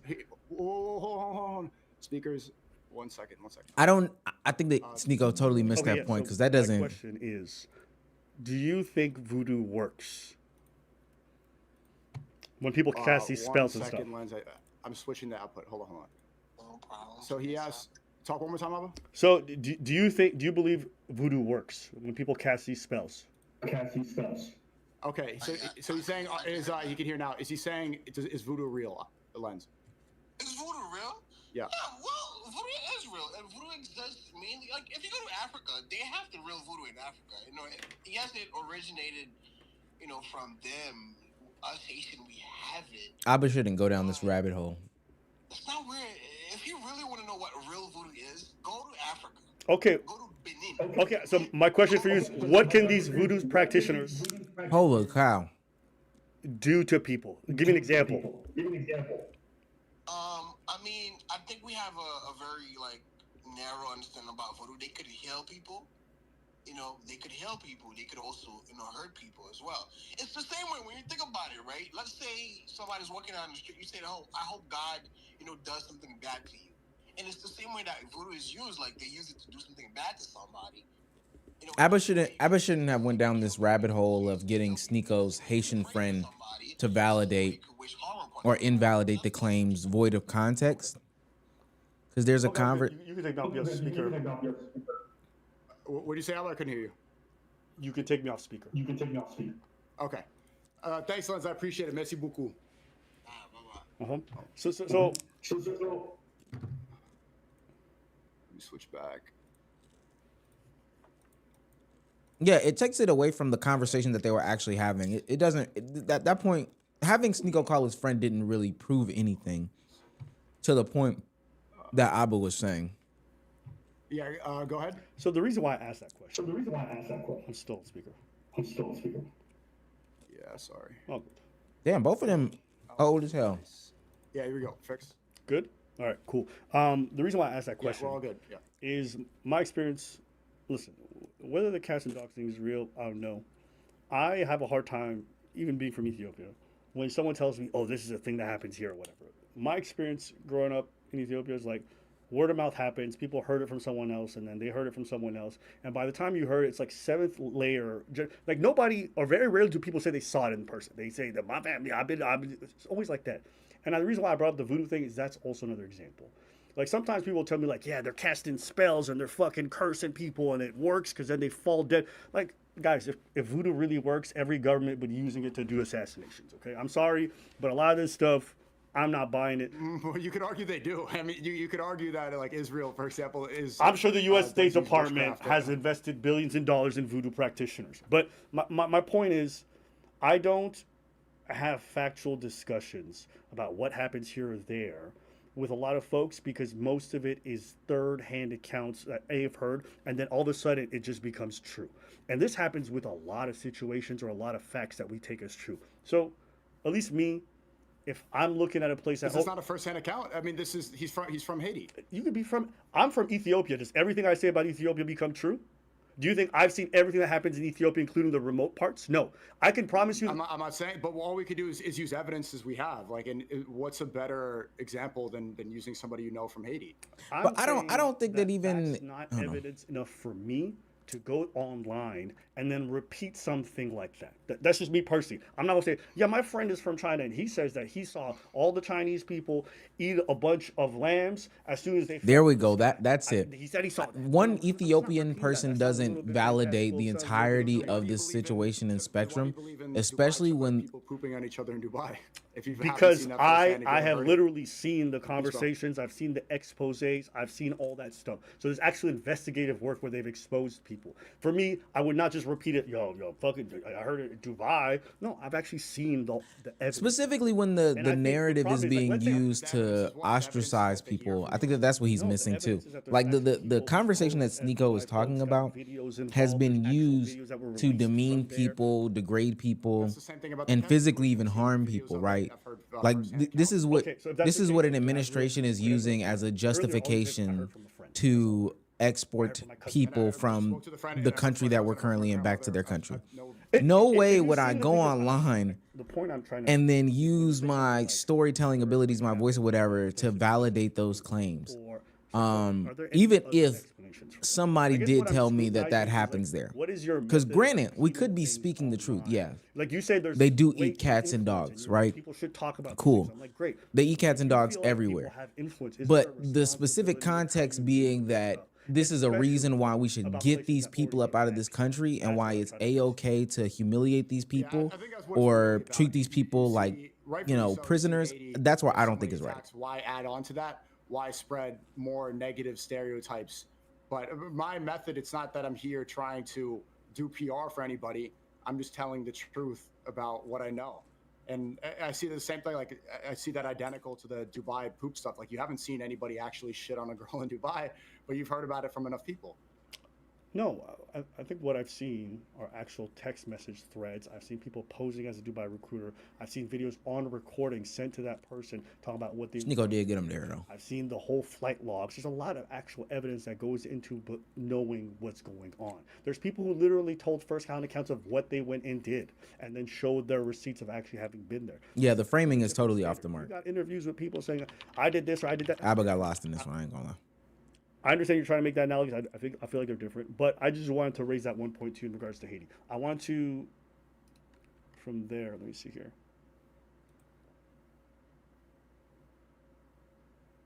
Because I think we got a little sidetracked there. I wasn't expecting all that. One of the videos I saw where you opened the door, buddy. You said you always defend your people and you're proud. Do you agree with that? Like you're very proud about the fact that you're defending Haitians and that you go to bat for them? I've seen you also do that, I believe, with Asians in regards to like stop, because you feel like Asians don't defend themselves and they often get picked on. I think I saw you started talking about like the Stop Asian Hate stuff. Yeah, 100%. Well, the Stop Asian Hate stuff was actually funny because post-COVID, Asians in New York were getting attacked a lot on the train. But well, it's not funny, but the uncomfortable truth that people weren't acknowledging is that the majority of the hate crimes were from black people. But the reason they didn't say that is because it doesn't fit the narrative that whites are the oppressor. And so people were, I would go to these Stop Asian Hate things, and because old Asian ladies were getting attacked, getting pushed into the train tracks, but they weren't talking about like that it was mostly black people doing it because they didn't want to seem like they were racist, which was, I'm able to point it out because I'm a lot of different races, and I don't get criticized or scrutinized for being racist as much as other people, and I won't get silenced that way. But like I said, I try to be as truthful as I can be. And I don't say that I would take pride in it because pride is it's just that this is what I'm supposed to do. Like I don't want to say anything untrue. I try my best to tell the truth. So wait, are you saying that?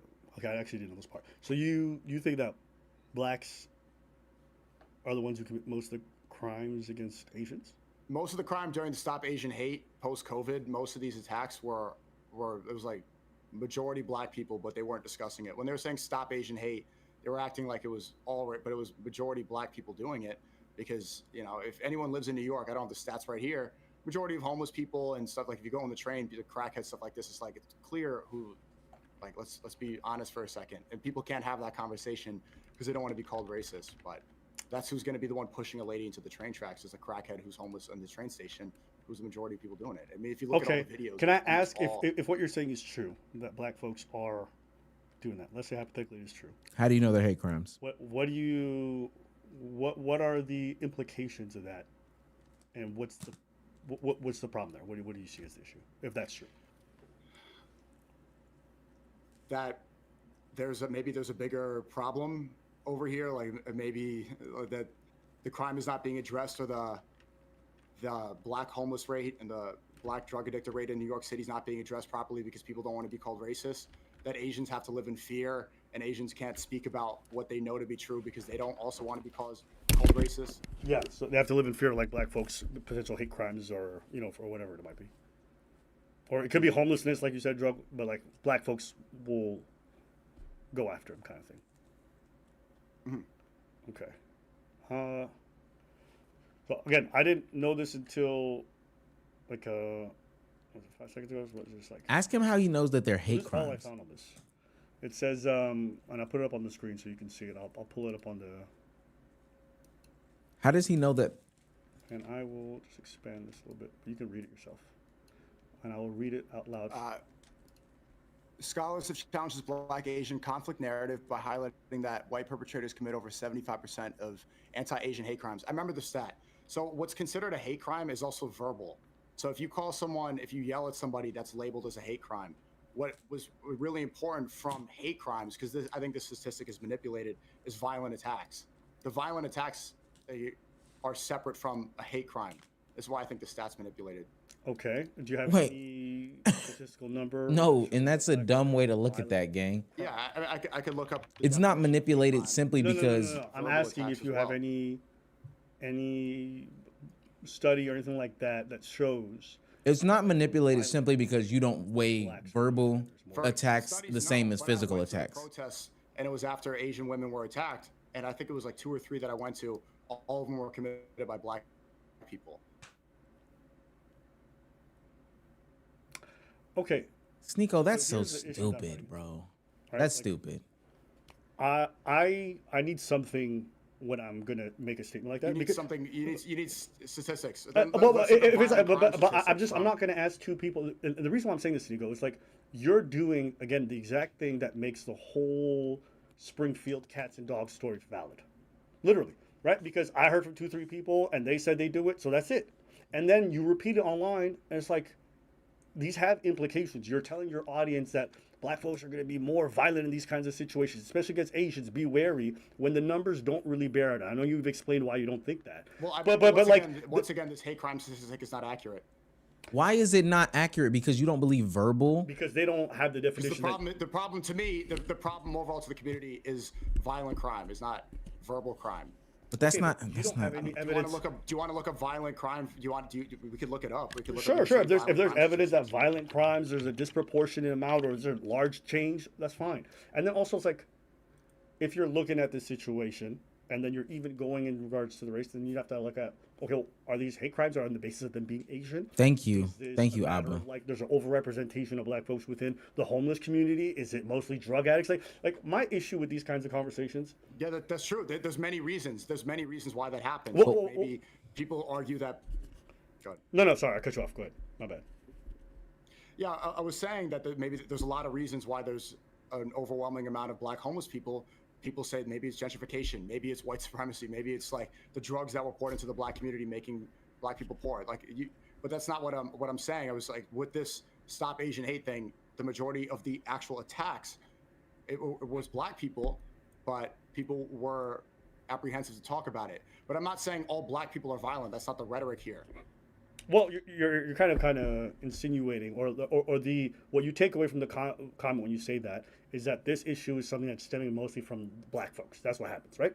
And the issue I have is that there's no facts to back it up. There's no actual proof of it, and then you repeat it as if it's true because you talked to a couple people. What do you consider to be what do you consider to be proof? Because earlier you started off by saying people in Dubai, like you compared pride parades in Israel to Dubai pooping and saying they're all doing this when it's all undercover. You're talking about text messages. You're talking about using the same evidence that I'm using here. You're using firsthand evidence from people that are reporting about this stuff. You haven't seen it firsthand, and you're blaming all of Dubai. Right. I'm comparing this. I'm using the same exact methods. I don't think that's what going on in New York Me City. saying that some people go to Dubai and then are pooped on does not mean that most of the women who go to Dubai are getting pooped on. on. That most influencers are doing these doo-doo contracts, okay? That's not what I'm saying at all. And if I were to say that, someone could ask, what proof do you have that it's most influencers or most of the women go to Dubai? And what I would look like is I would like have egg on my face because I don't have any proof of that. I'm just going off anecdotal stories. Okay. That would be an incorrect statement. But when you say you made a pretty assertive claim earlier about that. I mean, yeah, go ahead. My only claim earlier was that some people do that, and that's true. There are some people who go over there and take doo-doo contracts. That's a fact. The same way if your statement was just some of the people who commit the crime against Asian populations are black, that would also be true. But that's very different than saying most or vast majority. That is a complete. Now you're saying there's an overrepresentation, which insinuates that there's some other issues involved. Do you understand what I'm saying? And also the fact that it's labeled as a hate crime. The FBI crime statistic where it says although black people represent 12% of the American population, they commit over 50% of the violent crimes. Oh, no. Yes. Do you know that stat? Mm-hmm. Yeah, I mean, so that's just based off of that. There's an blacks are over. Oh, no. Okay, even if that's true, just because they might do that, does that mean that they do most of the mass shootings? No. And the only reason I'm bringing it up is not to do like white versus black. The reason why I'm bringing that up is just because they're represented. No, Sneeko, that was bad, bro. Does not mean that they commit all the different crimes to the same extent. And I didn't say that either. That's what I was saying, like violent crime on petty crime on Asian people in New York City, which is like shoving someone to the train tracks or beating someone up. Overwhelmingly, that's going to be from violent black crime. But yeah, school shootings, a lot of this stuff that does happen from white people. White and black crime is different. Yes, but you're using the crime of disproportionality with black or African Americans as a way to say, well, see, if they're overrepresented here, then it tracks that what I said earlier is also a true statement. But that's not the way stats work. No one's going to quote that stat and say that means that black people do more. You're misusing that stat number. That's one. Two, even when we get into stats, I think it's always good to know these different markers, but you have to break down the markers. Wait, maybe Sneeko can't read though. Yeah, and I will say that, what is that, 14 something or whatever stat? Hold on, just one second. I have to change my stream if you're going to pull something up. One sec. Let's see if that fixes it. Do you see this? This is in 2018, Asian on black violence was 0.1% of violent incidents against blacks. Black on Asian violence was 27.5% of violent incidents against Asians. Asians make up around 6% of the population. Blacks make up 30% of the population. So overwhelmingly. Hold on, I have to actually see if I can't see this. Wait. Sorry, guys, the stream's gonna be a little fucked up for a second. He said 27% of violent crimes on Asian are done by blacks. I wonder what the other proportion is. That's one. Two. From Federal Bureau of Justice Statistics. Two, this still doesn't mean that these are hate crimes. Like a crime committed against somebody from another race doesn't automatically make it a hate crime. Whites overwhelmingly do it against whites. So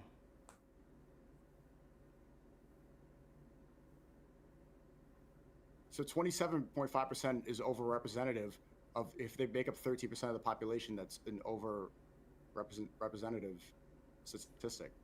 that overrepresents the amount of it's disproportionate. Okay. He don't even know what word he want to use, y'all. Okay. Yeah. I'm not disagreeing that there's differences in these numbers. I don't know what that has to do with the number that you had earlier. Like these, I think you're pointing to different things right now. This is talking about attacks of black violence on Asians. It's 27.5%. It's okay. Look, so whites make up 62% of the population, and they commit 24% of the crimes on Asians. Blacks make up 13%, and they're committing more, 27.5% of attacks on Asians. That's disproportionate. So that means the majority of violent attacks, or it's compared to the amount of white and black people in America, the majority. There's more black people doing it than white people doing it. No. Compared to 13% of the population, compared to the 62% of the population. He is doing the just pearly things method where he has a script. ABBA, oh my gosh. I'm going to have to go to Sneeko stream in 2 seconds because this is too bad. He cannot figure this out. If you believe this, it's coming from the Bureau of Justice Statistics National Crime Victimization Survey. We can't read this, gang. We cannot read this at all. So there's 182 violent incidents, and then COVID. It seems like a quarter of them are from Asians, a quarter of them are from black folks, and a quarter of them are from whites. Oh, his stream is not better. Fair? Well, the majority is 27.5%. The majority is from black people. Okay, so we have a 2 to 3% difference. But also, you have to factor in how many black people exist. Like, it's because black people. No, Sneeko, you're doing something. You're doing something that's very wrong here. Your first statement, I'm going to repeat it to you. This was your first statement. Your first statement was this. Nigga right here. Vast majority of violent crimes against Asians are done by blacks. Then you show me something that shows that blacks only could do a quarter of the violent crime. You've literally contradicted your initial statements. No. Majority right here. It's a slight majority. That's not vast majority. Vast majority. Okay, sure. So then slight majority, not vast majority. I stand corrected. But this is 2 years before COVID. And what was there a spike at COVID? Did they all of a sudden triple everybody? Yeah, that's what Stop Asian Hate was about. There was more crimes committed against Asians, especially in New York City after COVID, because they were blaming COVID-19 on Chinese people and Asians. Okay. So So go to the imagine how much more it's going to be. Go to the National Crime Survey and then pull up 2021 or 22, and let's see that spike, and then you should be able to confirm it. Because your number does not agree with your statement. Again, these are very different. Majority. I mean, I guess so. Then slight, not vast. One, there's a majority, and two, it's coming. I don't know. You're not factoring in the fact that blacks, it says here, are 15% of the population, and whites are 62. Just based off that, that's far more. So, do you understand how the ratio would work? If you're now going to a per capita conversation, that's a different one. And we can have that conversation, but that's not what you're talking about. When you claim the fact that you claimed wasn't true. Now, if you want to have a per capita conversation, that's a different thing. Is that what you're talking about? Well, even without that, it's still a majority. Okay. No, it's not. It's a minority. A majority would mean that it's more than 50%. It's more than white people. It's more than white people. I mean, are white people the comparison in this conversation? Okay. So this is probably a second issue. The words you mean don't mean what you say. When you say these people, no, hold on. If you say no, it's important because when people are hearing this, they're understanding something different than what you intend. If you want to say black folks commit some of these crimes and it's a little bit more than white folks, that's fine. You can say that because that's what's true based off the numbers you gave me. That's not the same thing as the majority. Okay. So more black people are committing most of the violent crimes against Asian people. No, the statement would be. Well, I can answer you. Oh my God. I want to hear you saying. Black people are the group that may committed the most out of all the other groups. The most is not black folks. Do you understand the difference between those two things? Compared to they're on the top of the list. Yes, that's different. So here's a statement that out of all races, black people are committing most of the violent crimes against Asians. Yes. Okay. Yeah. So there's a difference between that and what you're saying. I'm gonna try to find this because they pissing me off right now. Implication than what you mean it. And also, what's the difference? If the difference is 2 percentage points, that's a very small difference.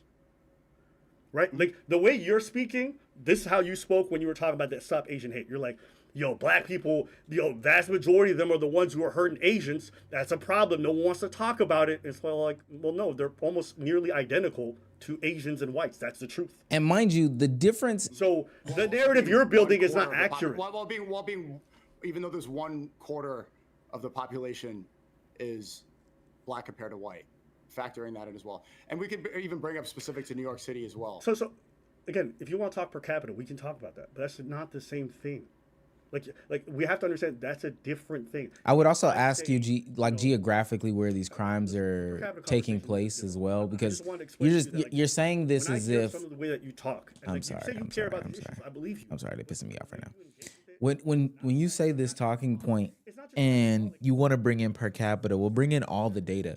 If this is a place and space where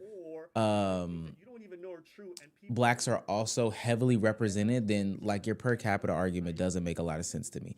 But even greater than that, though, they're missing the whole hate crime portion of the conversation, because Sneeko does not believe, and I'm going to say it for the 15th time, that words are a part of this hate crime conversation. That's one. Two, what's also stupid in this is the fact that he doesn't know the motivations behind these crimes, right? I think that when people like use these hate crime statistics, what they don't understand is violent crime may be, somebody mugged somebody, right? Somebody mugged somebody, and they might have punched him or something like that. The question would have to be asked, can you clearly understand the motivation behind why this person got mugged? Was it because they were Asian, or was it because they were just available? And if you can't prove that it's because they were Asian, that's not classified as a hate crime. That's why words are so important in this conversation. You can't disconnect words from the hate crime. I agree. I don't like.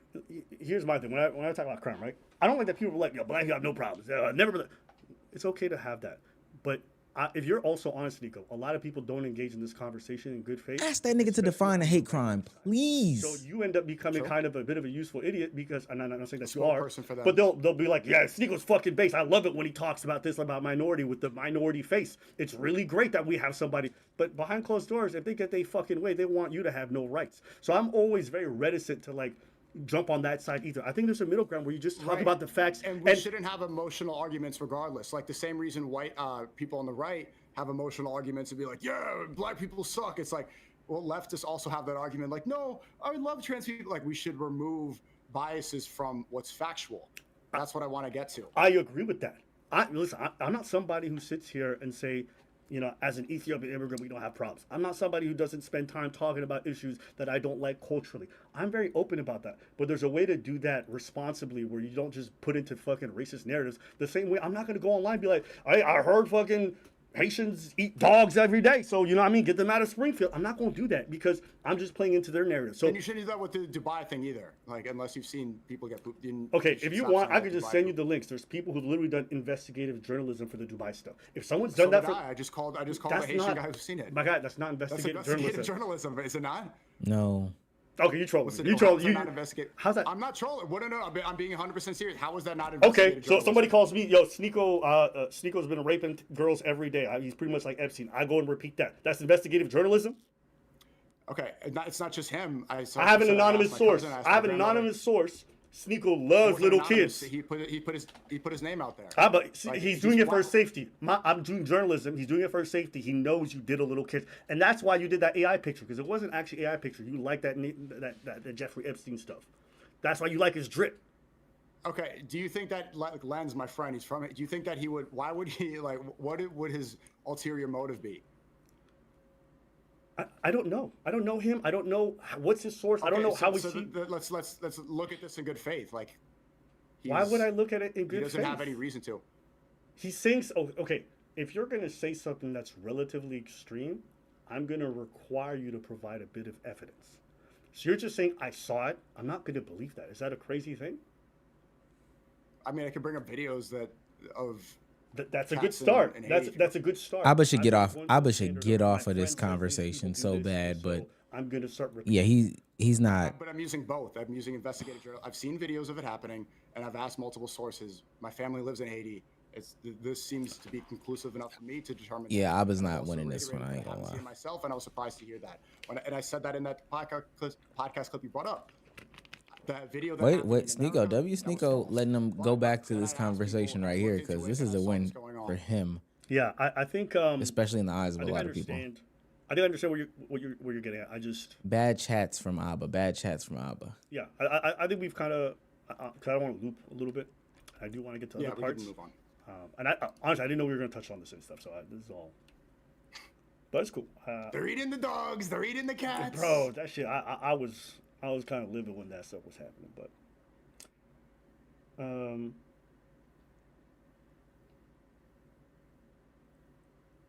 okay, I want to move to the next part because obviously this is the thing that happened most recently, and I didn't want to cover it when it was happening at the time with you because I wanted to kind of just have some time to breathe on it. Now that you've gotten a week or two after the whole experience in the Vendôme nightclub, everything with the Hail Hitler thing, I want you to just kind of share your perspective and your thoughts on it, kind of unfiltered, without me saying anything. So, what do you feel about the situation? Yeah, what do you really think? It's just a song. Okay. It's a silly song. I was there when it was created. I made multiple videos while I was there. I debuted that song with Ye on my stream back in May, and it's completely disproportionate. The punishment and everything, getting banned from all these clubs, people switching, people lying, people folding. You know, the Miami mayor said that I'm no longer welcome in Miami on news. At the end of the day, it's just a song, and it's a silly song. What people leave out, they're like, oh, you're celebrating Hitler. The song is Nigga Heil Hitler. Nigga Heil, all my niggas Nazis. We're niggas Nazis, Abba? No. We're niggas heiling Hitler during the 30s? No. It's the song that's fighting back against cancel culture and everything you're not supposed to say in one. Can you repeat that last line for me, please? The phrase "nigga Heil Hitler" it's like the last window of free speech and of cancel culture and what were the limitations of speech and of freedom. You're not supposed to say these words, and it's like imagine white people saying "nigga Heil Hitler" and black people saying "all my niggas Nazis." Yeah, so why are you not supposed to say those words? Or why are you not supposed to do the salute? Why is it a frowned upon thing? This one might be one we just skip because this conversation is nasty. Majority of people who were watching this and everything, the most evil thing that they always point out, Hitler, Hitler, Hitler, Hitler, Holocaust, Holocaust, Holocaust. And people are seeing the double standards when a Holocaust is committed right now. And then people turn a blind eye and don't speak about it, right?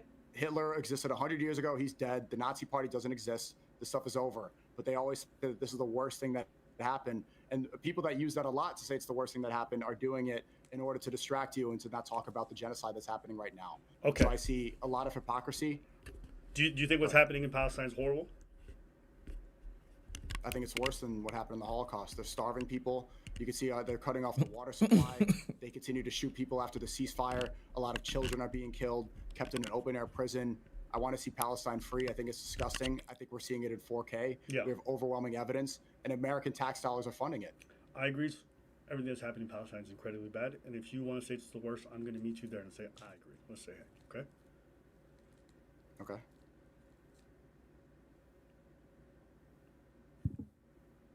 If Palestine to use a 10 as one of the worst things that's ever happened, where would you put the Holocaust? Crazy convos right now. Some of the worst shit in the world. I wasn't alive. I didn't have that. From what you've read, we might have to cut this off. From what I've read, yeah. How bad is it? Yeah, if I said it's very bad. Okay, so again, I put the Palestine thing at a 10. Where would you put the Holocaust? 6, 7. 6, 7. Okay. So a pretty horrible thing that happened. Millions of people died, right? Horrible. Okay. Well, now I want to know what's between the Holocaust and Palestine. You see the hypocrisy and how people don't seem to really care, or a lot of people don't seem to care about Palestine. So what benefit is that? Chat, I'm making a new thumbnail right now. This just lost its sauce. Do a symbol that because that was crazy. Allegiance to. That's what the symbol means. Okay, so the symbol has meaning, and so does the line, but it's swearing allegiance to the supreme authority, right? The man who committed this and did a lot of other horrible things during World War II, right? How does that benefit, or how How's that I help? disagree. I don't think it's swearing allegiance. It's saying nigga Heil Hitler. Nigga Heil Hitler was not swearing allegiance to Hitler. Like I said, I'm about to cut this shit off. I quickly got reminded as to like why you don't platform sneaky. It's so futile. I'm gonna make a thumbnail real quick. We're gonna switch topics. But yeah, y'all gotta give me a second to make the thumbnail. We'll keep this on as I make the thumbnail, but we cutting this shit off crazy style. We not watching this shit no more. This shit so ass. It's butt. Stand why you would go around repeating a symbol that celebrates another fucking murder or two. You know, it's like, oh my God. I don't agree it's celebration because niggas weren't howling like it's. Well, you guys were. You guys literally were. You guys were video. though. You guys were doing that. You guys were throwing it up repeatedly and thinking it was awesome. I wasn't. I wasn't. Well, you have in the past. I'm not here throwing up. I'm not like throwing up salutes. Like, yeah, I've done it like honestly on stream as a joke. Like, if anyone thinks it's that serious, okay, sure, then you can believe that. But I don't think you take my perspective now. Yeah, I don't think you think it's serious. I don't think you do. But it is a serious thing. You cannot think it's serious. It still is a serious thing. It is still a serious thing that you're normalizing. Yeah. The same way if you get a Nazi thing tattooed on yourself. Normalizing saying nigga Heil Hitler. Yeah, it's normalizing saying nigga Heil Hitler. Of course, yeah. The repetition of something normalizes where it becomes commonplace, and then for people who really do believe, we kind of off these clowns. Like when you see the president and he's out here posting racist memes or he's talking about cats and dogs, it signifies things to people who follow him that this kind of behavior is normal. In that same token, when you do certain symbols and you engage with certain concepts that have meaning and then you repeat them when they already have existing meaning, you normalize it. You make it more acceptable. I think it's normalizing saying what you're not supposed to say because it's a paradox. It's like niggas weren't heiling Hitler. This is not a celebration of what happened. Oh, bro, history. please. The video which I was working on editing, it depicts all black people with furs on. Nobody's doing salutes and Hitler's not there. It's black people. Like we're black and they're all dark skinned. Were they Nazis? No, they weren't. I just got to push back. And the reason I got to push back is like you say that like it's not, it's none doesn't mean anything. And then you have interviews with Kanye with Alex Jones where he's saying, I think Hitler was awesome. I think he was a great person. I think he's a hero. I think he's a good man. He's saying all these different things. And these are quotes, right? So when you have that, like, we can't pretend that this just happened in a vacuum. This wasn't like you guys in the car, locker room and you were doing it for a funny laugh. It's been repeated ad nauseum. You see this whole rise in like neo-Nazis in general, but just these kinds of where I mean, you can look up the stats. You can see some of the extreme far right parties and the ones who throw up the salute, the ones who still believe in the Nazi ideology. Where are the Nazis of today? I haven't seen that. Just because they're not in prominence like they used to be doesn't mean that these are not movements and fascism and things like that are rising. These are things that do exist and that do grow. And I do think we are seeing a lot of this kind of racial and ethnic. Where? Oh, can you point an example? Where are the Nazis growing in today? Wait, is he serious? Growing today? Well, we had the Richard Spencer, we had characters like that. That would be like overt forms. And there's other folks who try to operate a little bit underneath it without having to be overt. But you're seeing that the racial tensions are rising. So these are all kinds of behaviors that are starting to move. But if you go to Europe, there's actually quite a lot of far-right parties who openly hail Hitler and do it everywhere, and they're proud of their Nazi ideology. It exists in the U.S. too, though. Ideology. This idea like this kind of fascism doesn't exist anymore in the world is just not true. And these are things that people are reporting more hate crimes. People are reporting more white Nazi, neo-Nazi ideologies in regards to some of these hate crimes. So these are things that are rising. This idea that this is just a I've seen some of those protests. And I think it's been proven a lot of those, maybe we're looking at different videos, a lot of those were just Fed jackets. Those were Feds trying to get people to see who's going to join up so that they can silence them, right? A lot of those, they'd be like, oh, hi, in the public, and they'll have red masks on. They're completely organized. And you're like, wait, is this really a Nazi group, or are these all Fed psyops? You don't have to be a full-on Nazi to be leaning off in that direction. And like, I know you don't view him that way, but to me, I view Nick Fuentes in that direction. He's somebody who wants a white power structure. He's someone who would prefer that white folks are in charge of America and wants to maintain their control over the power. White majority. It wants to lower immigration and keep as a white majority country. Right. He just doesn't want white majority. He also wants a white power structure. When he talks about positions of power, he clearly states that he wants white folks to be in those positions for the most part. Which is, I mean, that's how America was created. You can kind of see that because America is no longer the world power it was. And it started off as a majority white country with white people in charge. Right. You can understand his perspective that with too much immigration that things are changing and there's no longer... Guys, I promise you I'm not listening to him justify I completely Nick understand Fuentes wanting some sort of immigration, but limiting the amount of mass immigration that's coming in and wanting to maintain... And his talking points. Like, I promise y'all I'm not doing that. To come in, but they have to assimilate. I'm getting wrapped into this thumbnail. Sorry. Seeing less of that now, where people only show pride to the place they were coming from and don't show pride to America. America's losing its sense of identity. Do you agree with him? Do you agree with his worldview and what he wants? America should remain a white majority country. Yeah, and also that white folks should be the ones in power.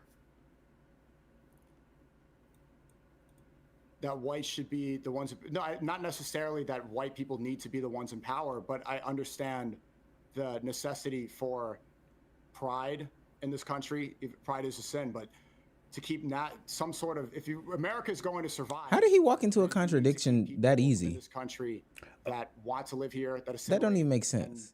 That are waving the American flag and not flags from other countries. Okay, but all right, I'm about to finish up.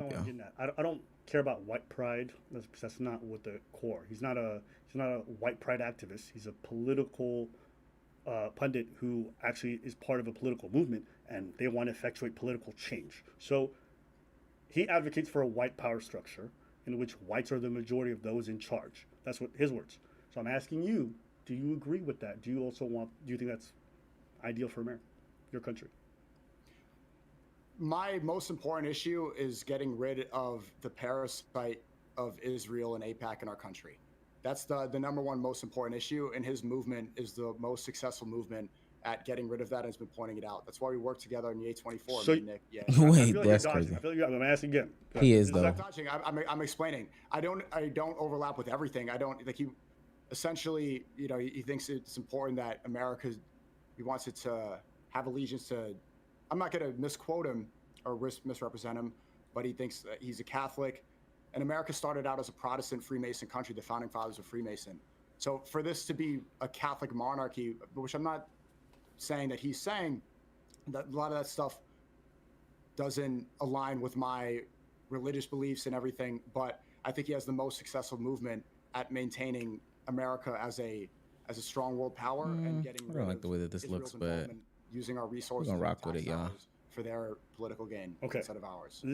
I promise you this is not a gotcha, but you're definitely not answering the question. He's not, but... And the reason why I'm asking is because it's a very clear stated goal and it has political implications. And so it's just a matter of like understanding how much of his worldview you might share for what he wants for America, the country you live in. So when he says he wants a white power structure and that he wants whites in charge for the majority of it, is that something? I don't agree with all his points, and I don't think. But you agree with that one? I don't ask all the points. I don't believe you do. I'm going to say this right now. I don't think you agree with Nick Fuentes on everything. Okay, so I'm stating that outright. I'm asking you if you agree with that. Okay, first I don't want to misrepresent and say that he's saying white power structure. I'm saying I understand wanting America to maintain its white majority when immigration is the cause of so many issues happening right now, and limiting immigration and closing the borders. I agree. I think that illegal immigrants should be deported, and I think that we should prioritize the citizens here. Okay.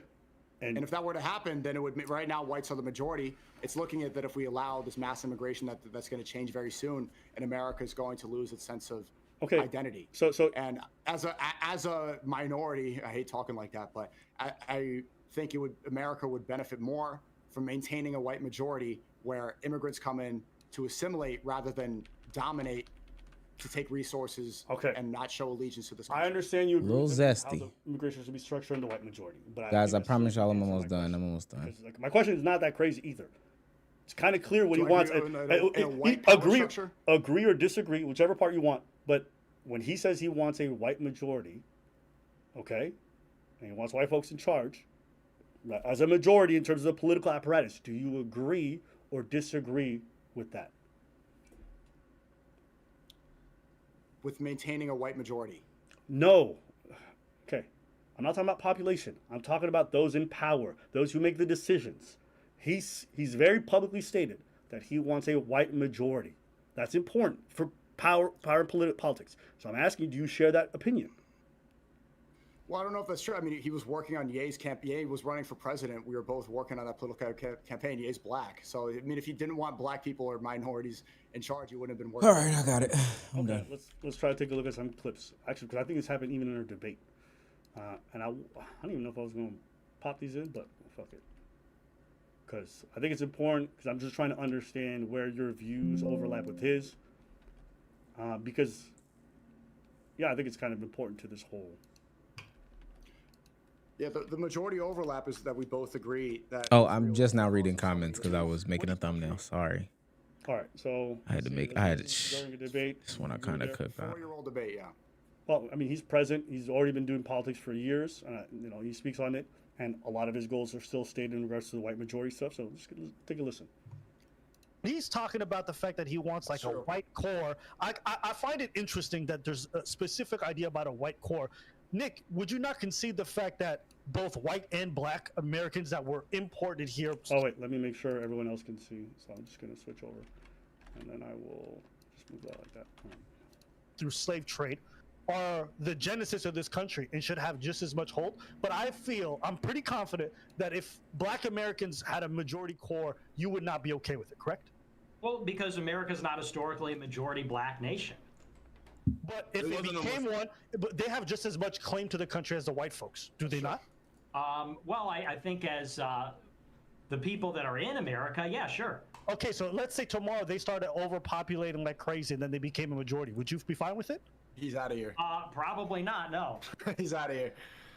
So why are you cool with that though, Sneaker? Like, I understand, like, bro, Nick, it's a lost cause. It is what it is. But it's like, bro, Sneaker, I think it's actually sad, bro. I think there's another quote just a little bit earlier in this debate. I'm gonna probably pop it in. Is that Sneeko, Young John, The Jadeon? reason why I brought up that example, and the reason why that kind of stood out to me, Yeah, we're kind of done with y'all. is like sometimes I'll hear Nick, and then he sounds like, I just want reasonable grounds for us to be keeping the white majority, keeping things good. But these are Americans. These are our brothers. Yeah, we're done with y'all. Look, I'll probably wrap that up and package that into a video a little bit later on.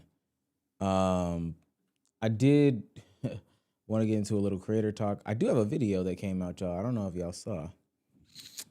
I did drop a video. So after this is done, I want y'all to go consume that video. But I'm pretty sure y'all have seen, pretty sure y'all have seen this content creator before. Name is Suburb Baby. Very heavy skit guy. Right? Skit guy. Different types of parents. Different types of people when they about to get jumped. Dating an unloyal man versus dating an unloyal woman. Let me just give you a sneak peek of his content. Will you calm the hell down, please? Please, calm down. How the hell you gonna tell me to calm down when you my girl? I ain't got no reason to be calm. I swear to God, I ain't know it was yours, bro. The whole time I thought she was mine. If I knew it was yours, I would have never went through with it, bro. I would have never did it. You gotta believe me, bro. I swear to Jesus, I ain't know. I swear to God. Man, how the hell you think my girl was your girl? That ain't make no goddamn sense. They identical twins, fool. What do you not understand? They got the same face, hair, lashes, nails. If it's the we do, we know.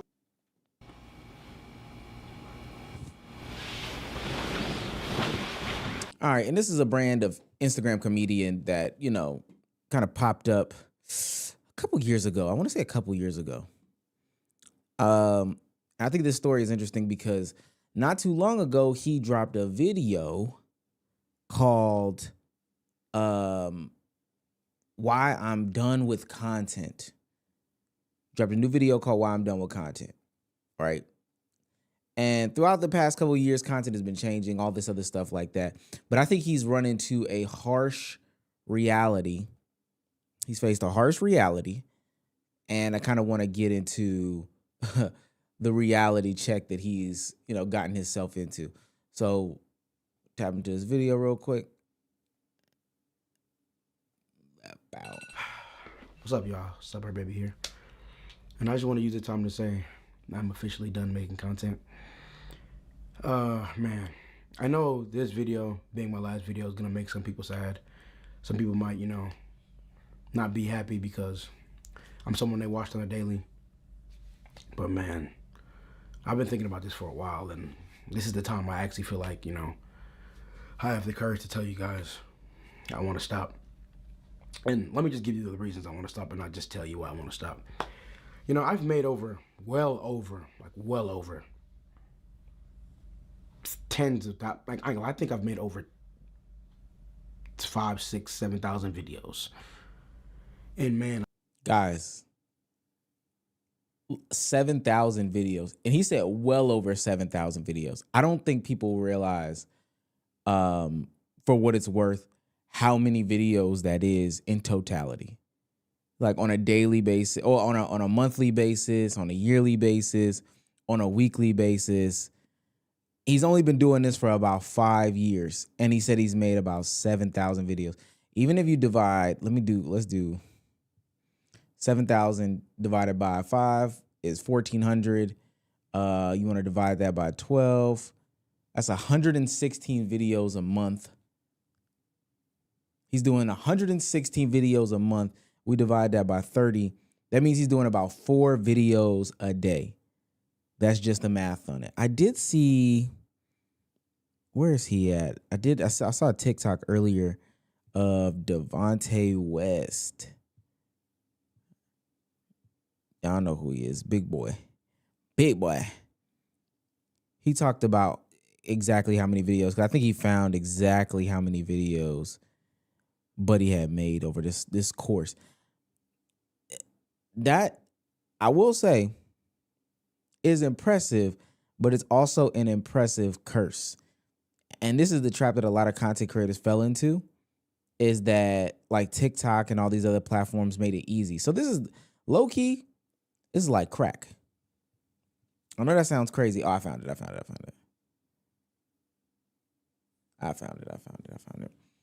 me pull it up on. This is dead ass like crack cocaine, because there's no way that you're able to produce. You can't even have that many ideas.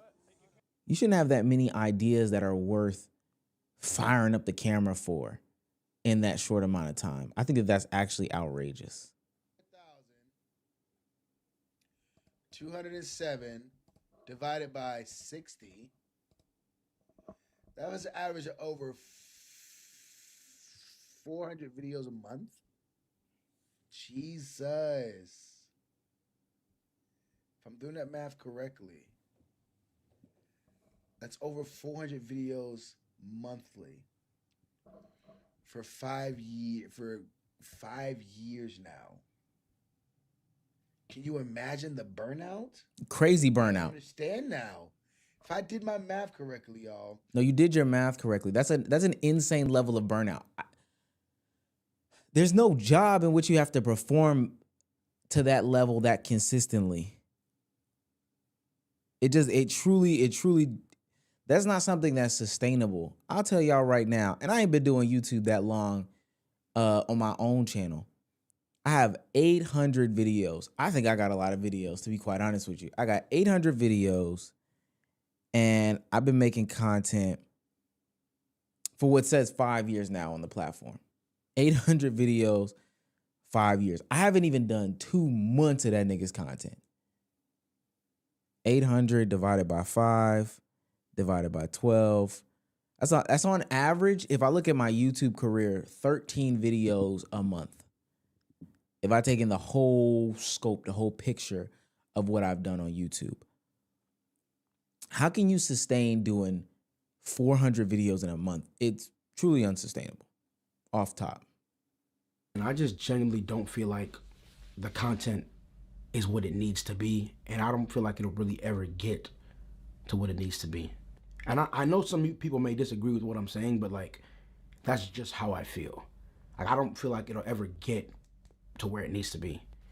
So like, for that one reason, I don't really want to do this anymore. Because I don't just want to keep feeding y'all the bullshit that I'm putting out. Because I genuinely feel like it's bullshit. And I just don't feel. But I'll say this, and let me go back a little bit, because to what it needs to be. And And man, I just genuinely don't feel like the content is what it needs to be, and I don't feel like it'll really ever get to what it needs to be. But that's I know some. I'm gonna keep it 100 with you. This is a you problem. This is a you problem. Yeah, these are all skits. I see Dennis in the chat. These are all skits. This is a you problem because you got addicted to short form content. And I talk about, this is just off top. During the pandemic, a bunch of these Instagram comedians came up. And there's like 2 of them. I'm just going to name these 2 because they were the ones that really rose to the top. And for what it's worth, I think this first one has been doing it for longer than the pandemic. But Country Wayne popped up, right? And he went from, he's been doing this for 10 years. Boy, Country Wayne been doing it for a long time. He took this into doing full out shows. And if you follow Country Wayne on Facebook, Country Wayne does like full on movies. Country Wayne has a series right now going on Facebook. Country Wayne Dead has a series going on Facebook, and it's a telenovela type series.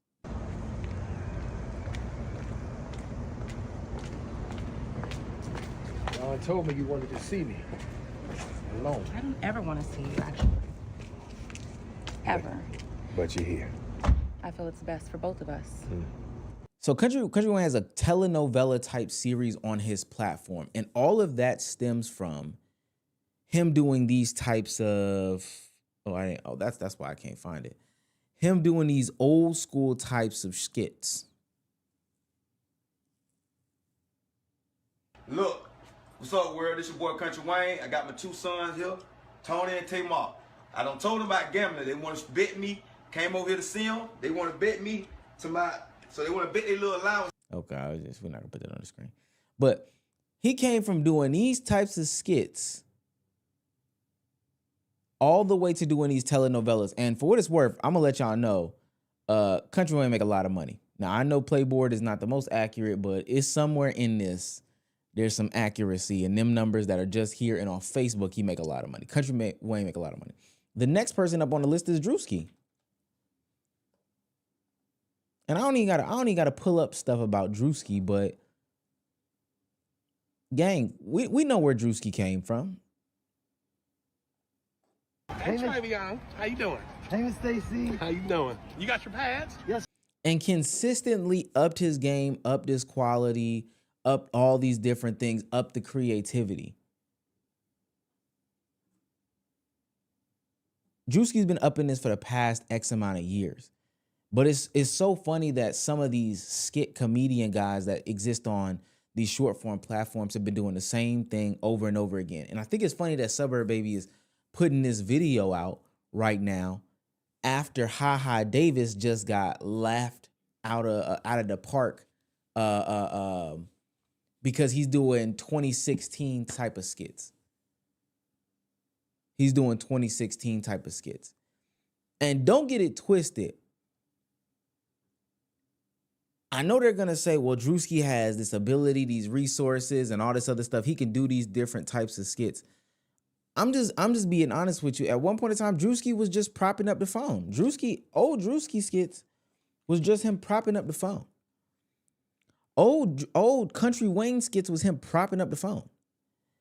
And he took that and he spun that into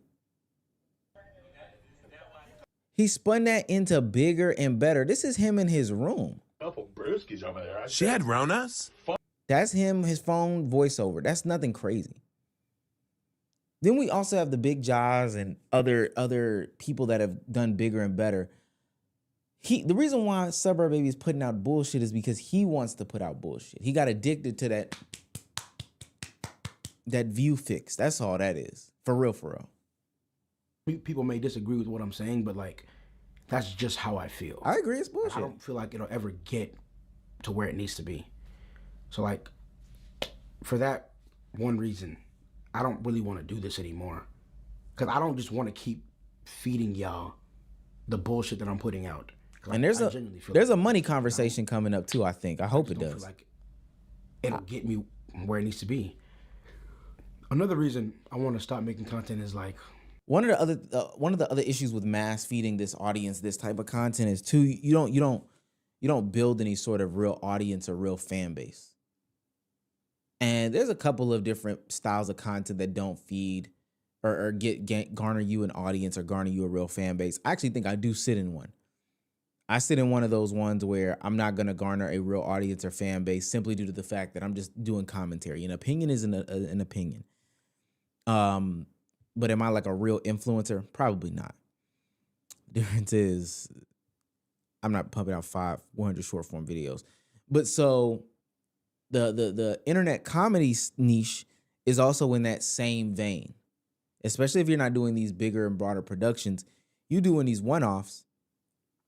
You just that funny nigga. He that funny nigga. The other dude that's light skinned with the big ears is a funny nigga. The other one with the beard is a funny nigga. Anti-Drewski is a funny nigga. And what's crazy is I just named 4 different funny niggas, and all of y'all in the chat popped up with a head in your name. And I'm gonna guarantee you, most of y'all popped up with different heads in y'all names. Most of y'all popped up with different heads in y'all names. Simple as that. Bro, I've just never taken a break. Like, yeah. And I know you're saying, well, you could just take a break. I thought about that too. I thought about, just taking maybe a day off or a week off, maybe even 2. But then I realized, like, during that time, I would just be thinking about me going back, me having to go back to make content and go through the same processes over again. Like waking up at 5 a.m. Yeah. Writing scripts every day, editing every day, streaming every day, promoting the videos every day, which is like, I'm not gonna lie, like, this shit is so stressful, it's ridiculous. And I know you guys, like, when you guys watch the videos will entertain you and, like, make you happy. But, like, when I'm making the videos or when I'm streaming, I'm not really being entertained myself, and it's not making me happy, if you know what I mean. That's because you keep making the same type of skits too, my nigga. I ain't gonna lie. You making the same type of I clapped your mama's booty cheek skits. That's one of the other big problems that we're not addressing in this conversation. Not only are you an internet comedian, dude, but the type of skits that you be making are the same skits over and over and over and over and over again. And so that's where you run into a bunch of your issues, is because you making the same skits. How Toxic Couples Act Part 10. When your side chick knows how to play her role. Men be flirting so aggressively at the gas station for no reason. Some men put too much effort into cheating. Like, what are we doing right now? I'm going to just keep it 100 with you. I don't know how you would get fulfilled in this type of lane and in this type of place either. Not too much out of the boxing that you can do. What they want? I kind of want to get back together with him. I don't know. What do you think I should do? I feel like you should do whatever you feel is right. If you feel like getting back together with him is right, get back together with him. If you feel like getting back together with him is wrong, don't get back together with him. Okay, that makes sense. Yeah. I kind of want to get back together with him, but I don't know. What do you think I should do? I think you should forget about him and let me What kind of skit is that? Yeah, of course you're not fulfilled, nigga. That's the terrible skit. Like, I don't know, like, I really thought I could do this forever, but, like, as the time goes on, I just realize, like, I can't do it anymore. Like, this is, like, really, like, mentally draining.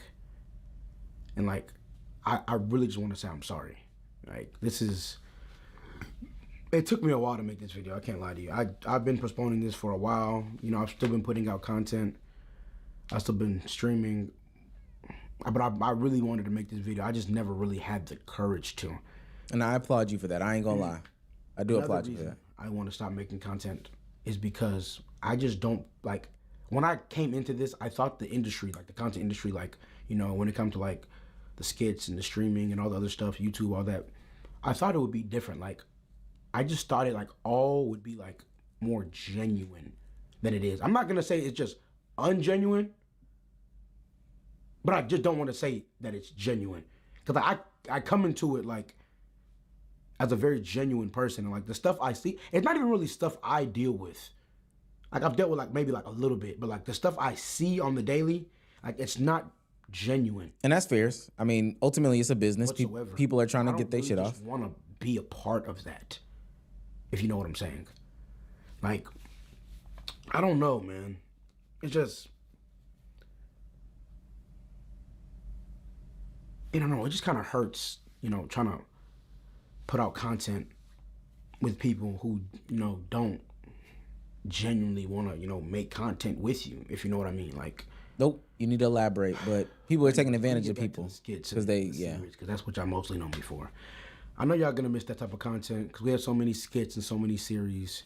When it comes from hood had a referee, relationship had a referee, friendship referee. Some men put so much effort into cheating. Look at this nigga. He said, yo, this is my catalog, and just named off 3 referee type skits.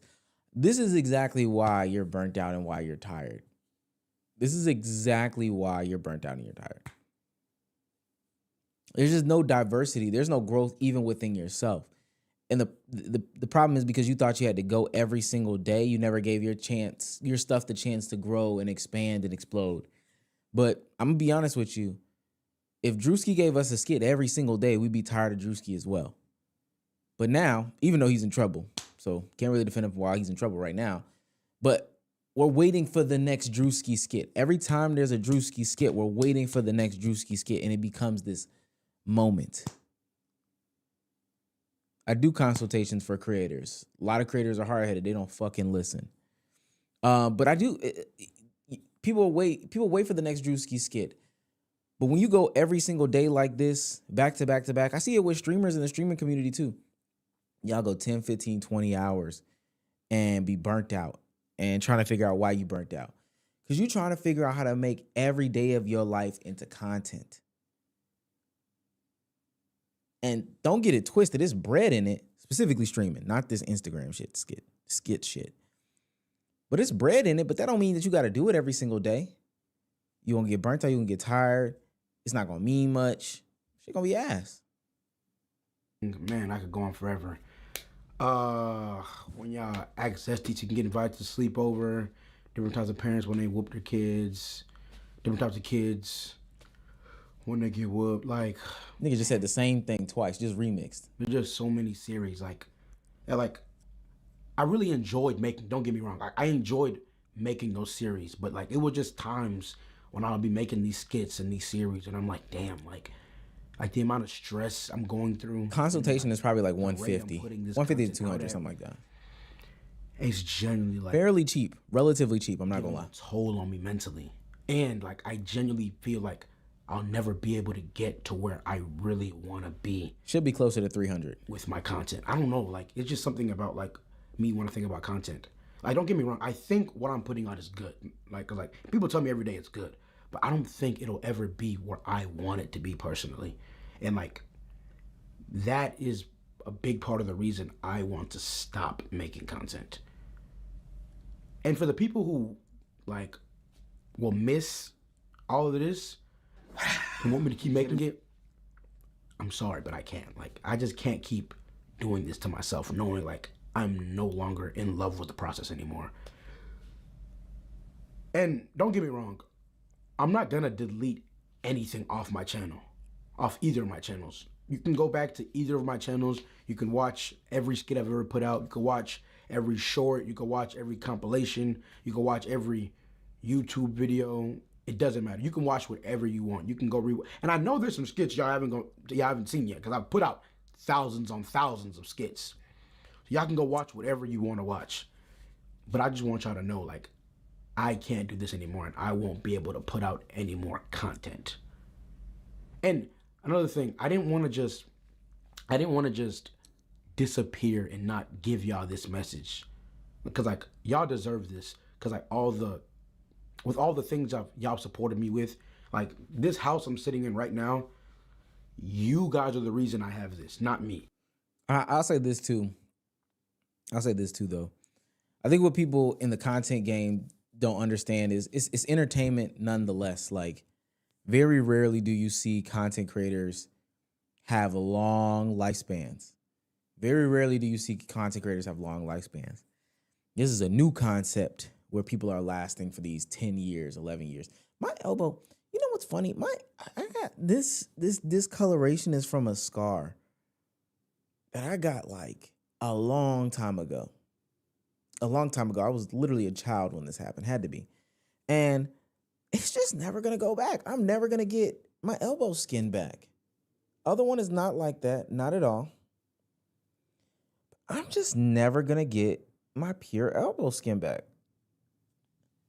It's always going to look like that going forward. That's maybe I need to rub some shea butter on it. I don't know.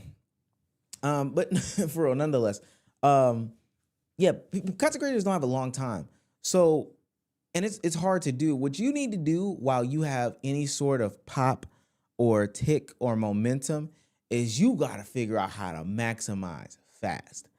Now, that doesn't mean do irrational. That does not mean do irrational by any means at all. But you should be low-key moving like you don't know what's going to happen tomorrow, because you don't know what's going to happen tomorrow. You truly and genuinely do not know what's going to happen tomorrow. So if you get money from content creation, throw it all back in there. Get money from content creation, throw it all back in there. Your money doubles. You go from 500 to 1,000, throw it back in. You go from 1,000 to 2,000, throw it back in.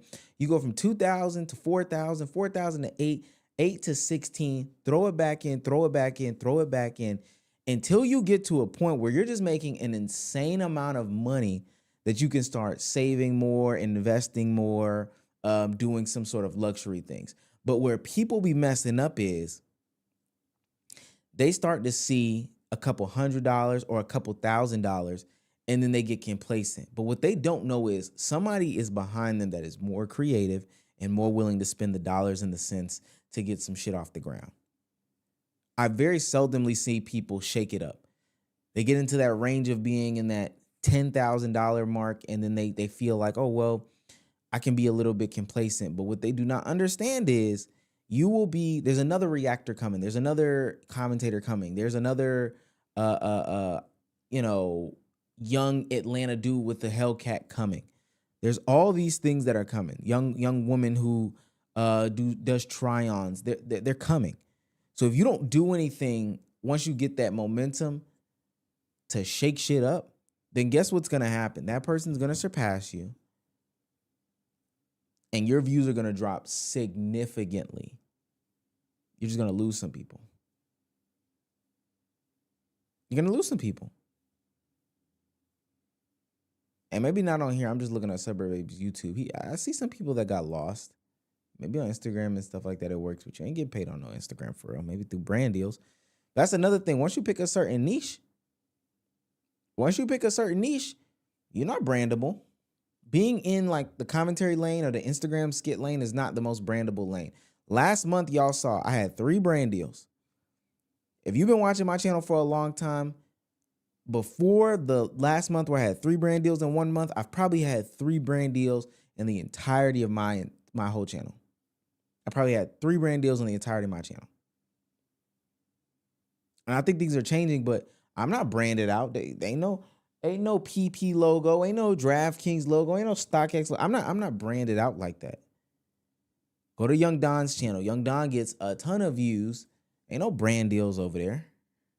Once you get into these little boxes, they don't. And once you start to evolve, y'all see me evolving. Went from talking head, I got the little room now. Y'all gonna see some interviews come out in the next couple weeks. Y'all see I went to the card shop for the Logan Paul. You got to try to reinvent, even if it don't stick. Even that Logan Paul video did not do the best. I think I did like a 6 out of 10 or something like that over the duration of the video. It didn't do the best. It really wasn't one of my better videos. But ultimately, it was an attempt to step outside the box. We're not talking about streamers anymore. We're talking about this. We're going to go out there. We're going to interview people, put our feet in the grass. Same thing with the video that I uploaded yesterday. Scotty K Fitness isn't in my realm. But you can't stay complacent. You absolutely cannot do that. Next thing you know, next month I'm gonna be screaming and streaming in IRL, backpacking and all that shit like that. It's got to get warm though.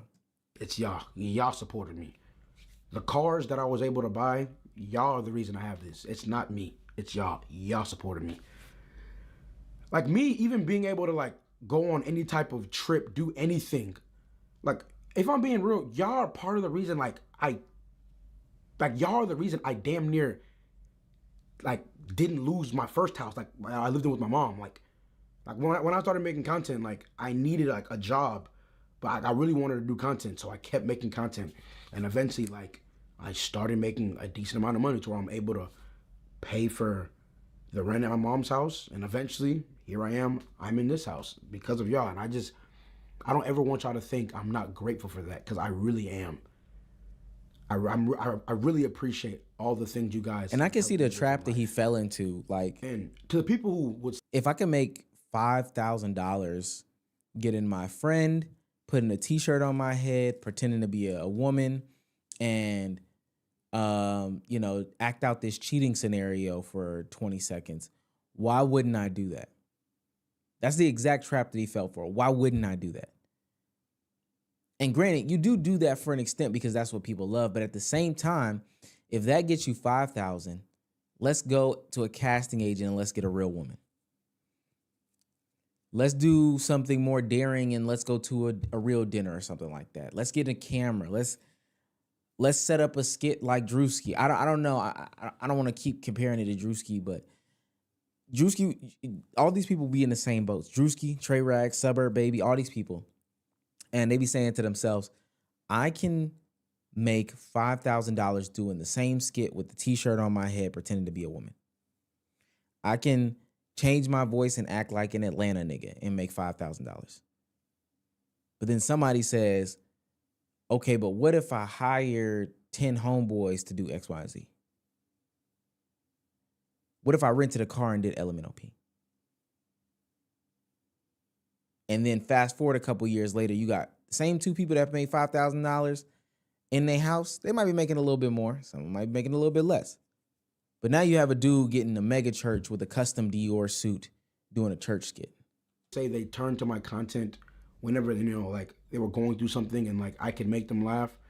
I want to let y'all know that whenever I was going through something also, me making content for y'all, knowing y'all were going through something, and I can make y'all laugh, whether it's for a minute, 5 minutes, 10 minutes, and just make you forget about the situation you're going through and just enjoy life again. He got big hands. He should have played football. That makes me happy. Just me being able to put something out to y'all, that genuinely made me happy. And I want to say I forever will appreciate y'all. His name is Suburb Baby. Before I ever started making content, I was going to community college, and I just was going to be a gym teacher. I just wanted to do something that I was going to, you know, be able to pay the bills and, you know, I just get by.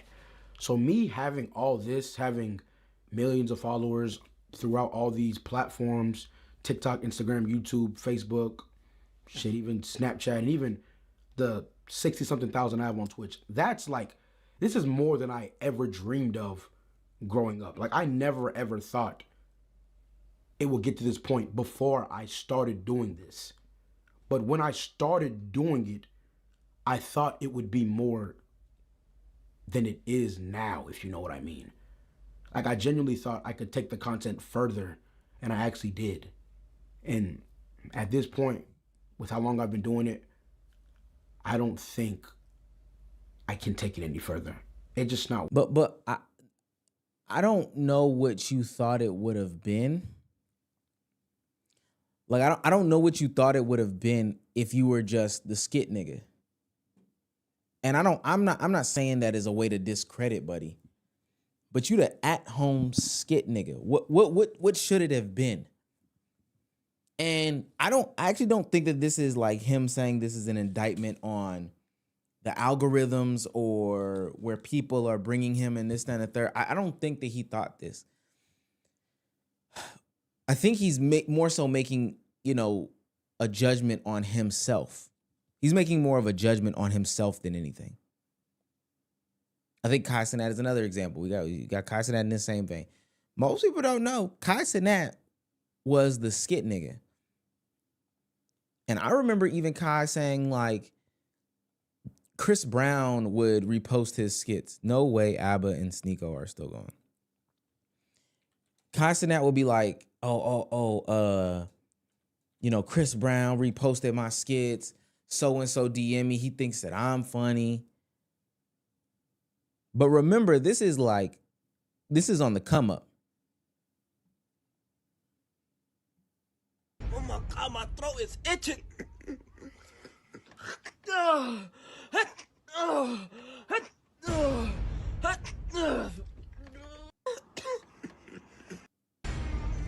What's the skit here? Turn around for me, yes. Turn around for me, yes. Hold on, girl. Daryl's coming. Daryl is coming. Hurry up, pose up. He's coming. Okay. Most people don't remember Castanat was the skit nigga. He was a skit nigga at one point in time. But again, there's always some sort of transformation that happens. From skits to... That's why you ugly. And that is why you're ugly. No. Oh, yeah. Now he's renting a car, calling random Instagram models ugly. These are still in the veins of skits. This is still a skit. And now we have what we have today. But remember, these are skits. I double dated with, what is that? I double dated with my homeboy or whatever the case may be. All that shit is skits, gang. I set them up on a double date with Instagram models. That's skits. But why did you think that the in-home skit dude, where was he supposed to go? Was he supposed to host world tours? What was he supposed to do? Again, not an indictment on anybody else.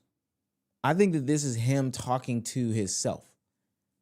This is them saying, yo, I didn't pivot my channel, or I didn't do the things that needed to be done in order for them to be somewhere else.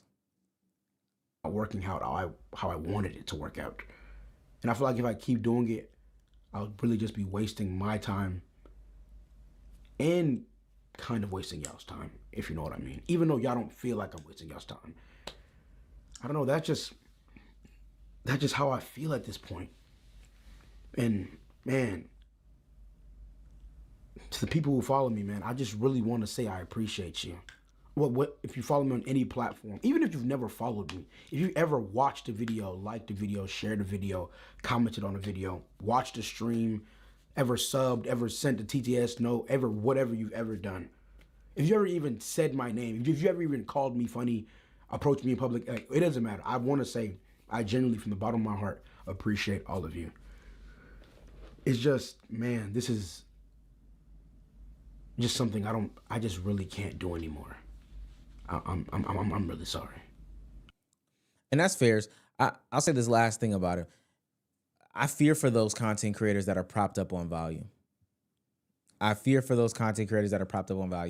Now, for what it's worth, I think a lot of people even know, like, oh, no. I'm propped up on volume. This isn't sustainable. But what I'm going to do is I'm going to work for X amount of years. And after I work for X amount of years, I got an exit strategy. I'm spending minimal. I'm putting up a good portion of it. I think ABBA and Preach are in that same lane right now, where they don't upload as much now. They've been pulling back on how much they upload. And now they're getting to the point where, you know, they got a long catalog. ABBA and Preach still pull off 15 million views a month. They still pull off 15 million views a month. And so what's it called? Now they're saying to themselves, well, we don't have to upload as much. We don't have to live off of volume like we did. At one point they were doing, 6-7 videos a day type shit, some outrageous number. We can pull back. We don't have to do this. We've got money put up. If we put up a video and it does good, it does good. If we put up a video and it does bad, then it does bad. It just is what it is. We don't care anymore. We have so much money. For those that have, for those that have volume and they need to sustain off of it, like they didn't live like that, I fear for what happens. Because the reason why they even get caught up in this mess is because they feel like they can't come up off the volume. They can't. I went to school for computer science. They can't get up off of. Oh my gosh, I upload 8, 9, 10 times a day, and if I upload 5 times a day, I'll suffer. Granted, there's a long run that they're not seeing. Upload 5 times a day, you'll get more bandwidth to upload quality over quantity. So that's why I would give Project Baby. I ain't gonna lie, take your break, gang. Take your break. It is what it is. I hope you've got your money right so you don't, have to be in these situations. But the pandemic made a lot of people feel like they were, content creators, long-term content creators, and people made money. Like he said, he got his house, he's got his cars, he's got some things going. But ultimately, you need to take a break. You need to come back, and you need to cut volume. Cut volume and up quantity or quality. Go up in your quality. If you want to be more long-lasting, memorable, give people what they want. Stop giving us the same. It's some of these pandemic era niches that honestly in the big 2-6 won't do so well. It's crazy. I'm saying that from like a commentary perspective because I think commentary is one of those. But I think that there is a way to shake out of it. But nonetheless, you can focus on your quality. You can focus on your quality as opposed to focusing on having so much quantity. And from that perspective, you can start feeding people better content, which grows your audience. Inevitably, you'll get to the point where you're dropping a piece of content once a week, 2 times a week, but it does so well that it doesn't even matter. It doesn't even matter.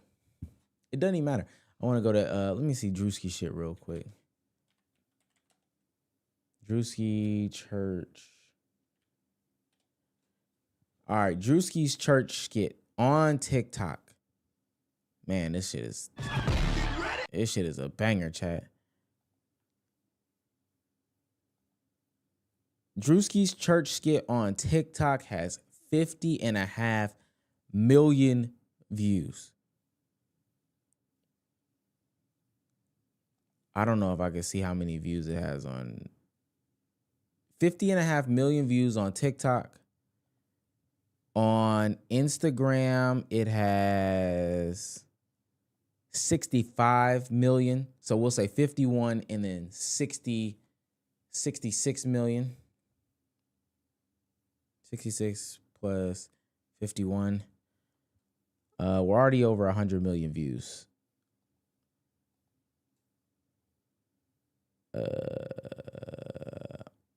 Probably on Facebook, it has an insane amount. Well, probably I can go to Facebook. I can go to his Facebook and see it. Let's see what it did on Twitter.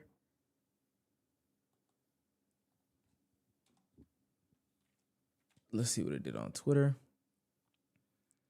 Do you want a revolution? Said, do you want a revolution? On Twitter, it has 94 million views. Oh my gosh, this man Drewski is a juggernaut. What the hell going on?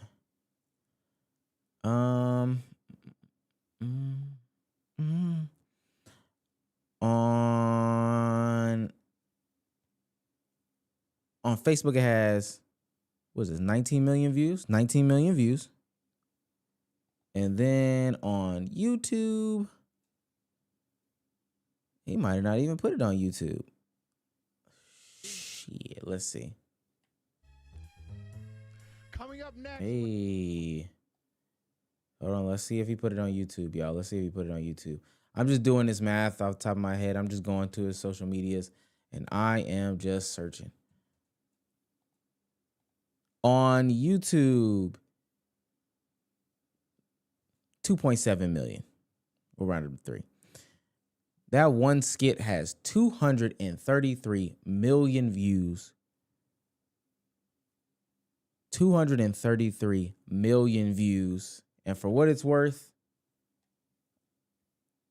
I don't even want to discredit Suburb Baby, because I think that this is disrespectful to be doing it this way. But Across his whole YouTube channel for the past 5 years, he's gotten 504 million views. 504 million views. Drewski has one skit that's done about half of that. Sometimes it's not about the quantity.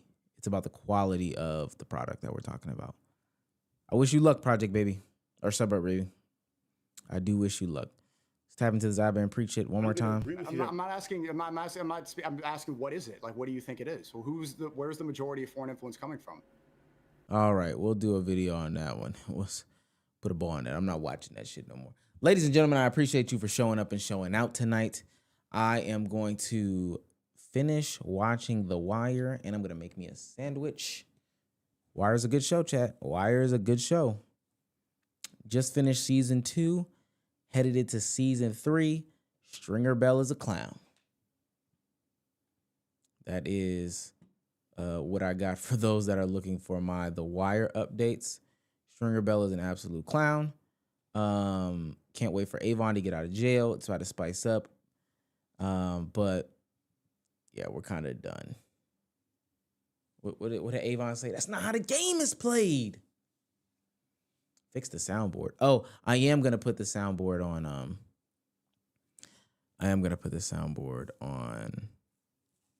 This new soundboard. I got 2 soundboards, y'all. I know people. It's crazy. I got 2 soundboards. I got this mini version, and then I have this big version right here. This one broke, so that's why the sounds are off. Sorry about that. Yes, I have seen Snowfall. Good show too. Great show. All right, y'all. New videos every single day. Oh. Yo, go watch the video that I just posted. It's, we've been here, so it's been not doing the best. Go watch the video. This person, Roman Ronan, on your most recent video, do you not find it odd that those who profit off of the Clippers and sign the deal with the devil are crying about now wanting their pound of flesh? Not saying it's right though. Yeah, I think.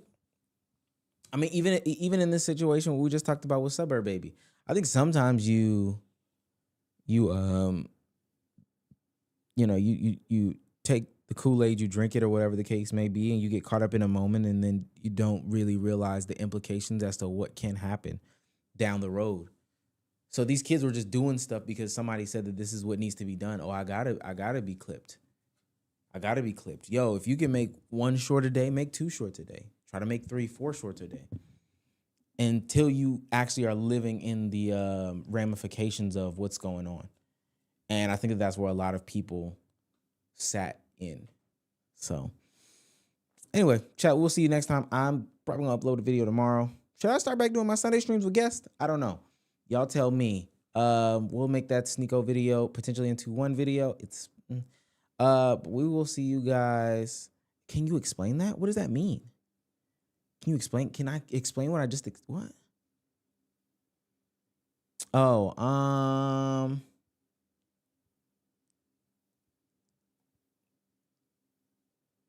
think pound of flesh is like they want.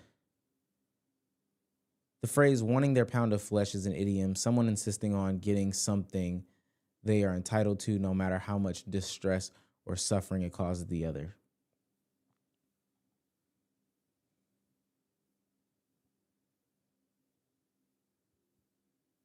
It's pretty deep. We'll see you guys next time. Let me sign out. Bye, y'all.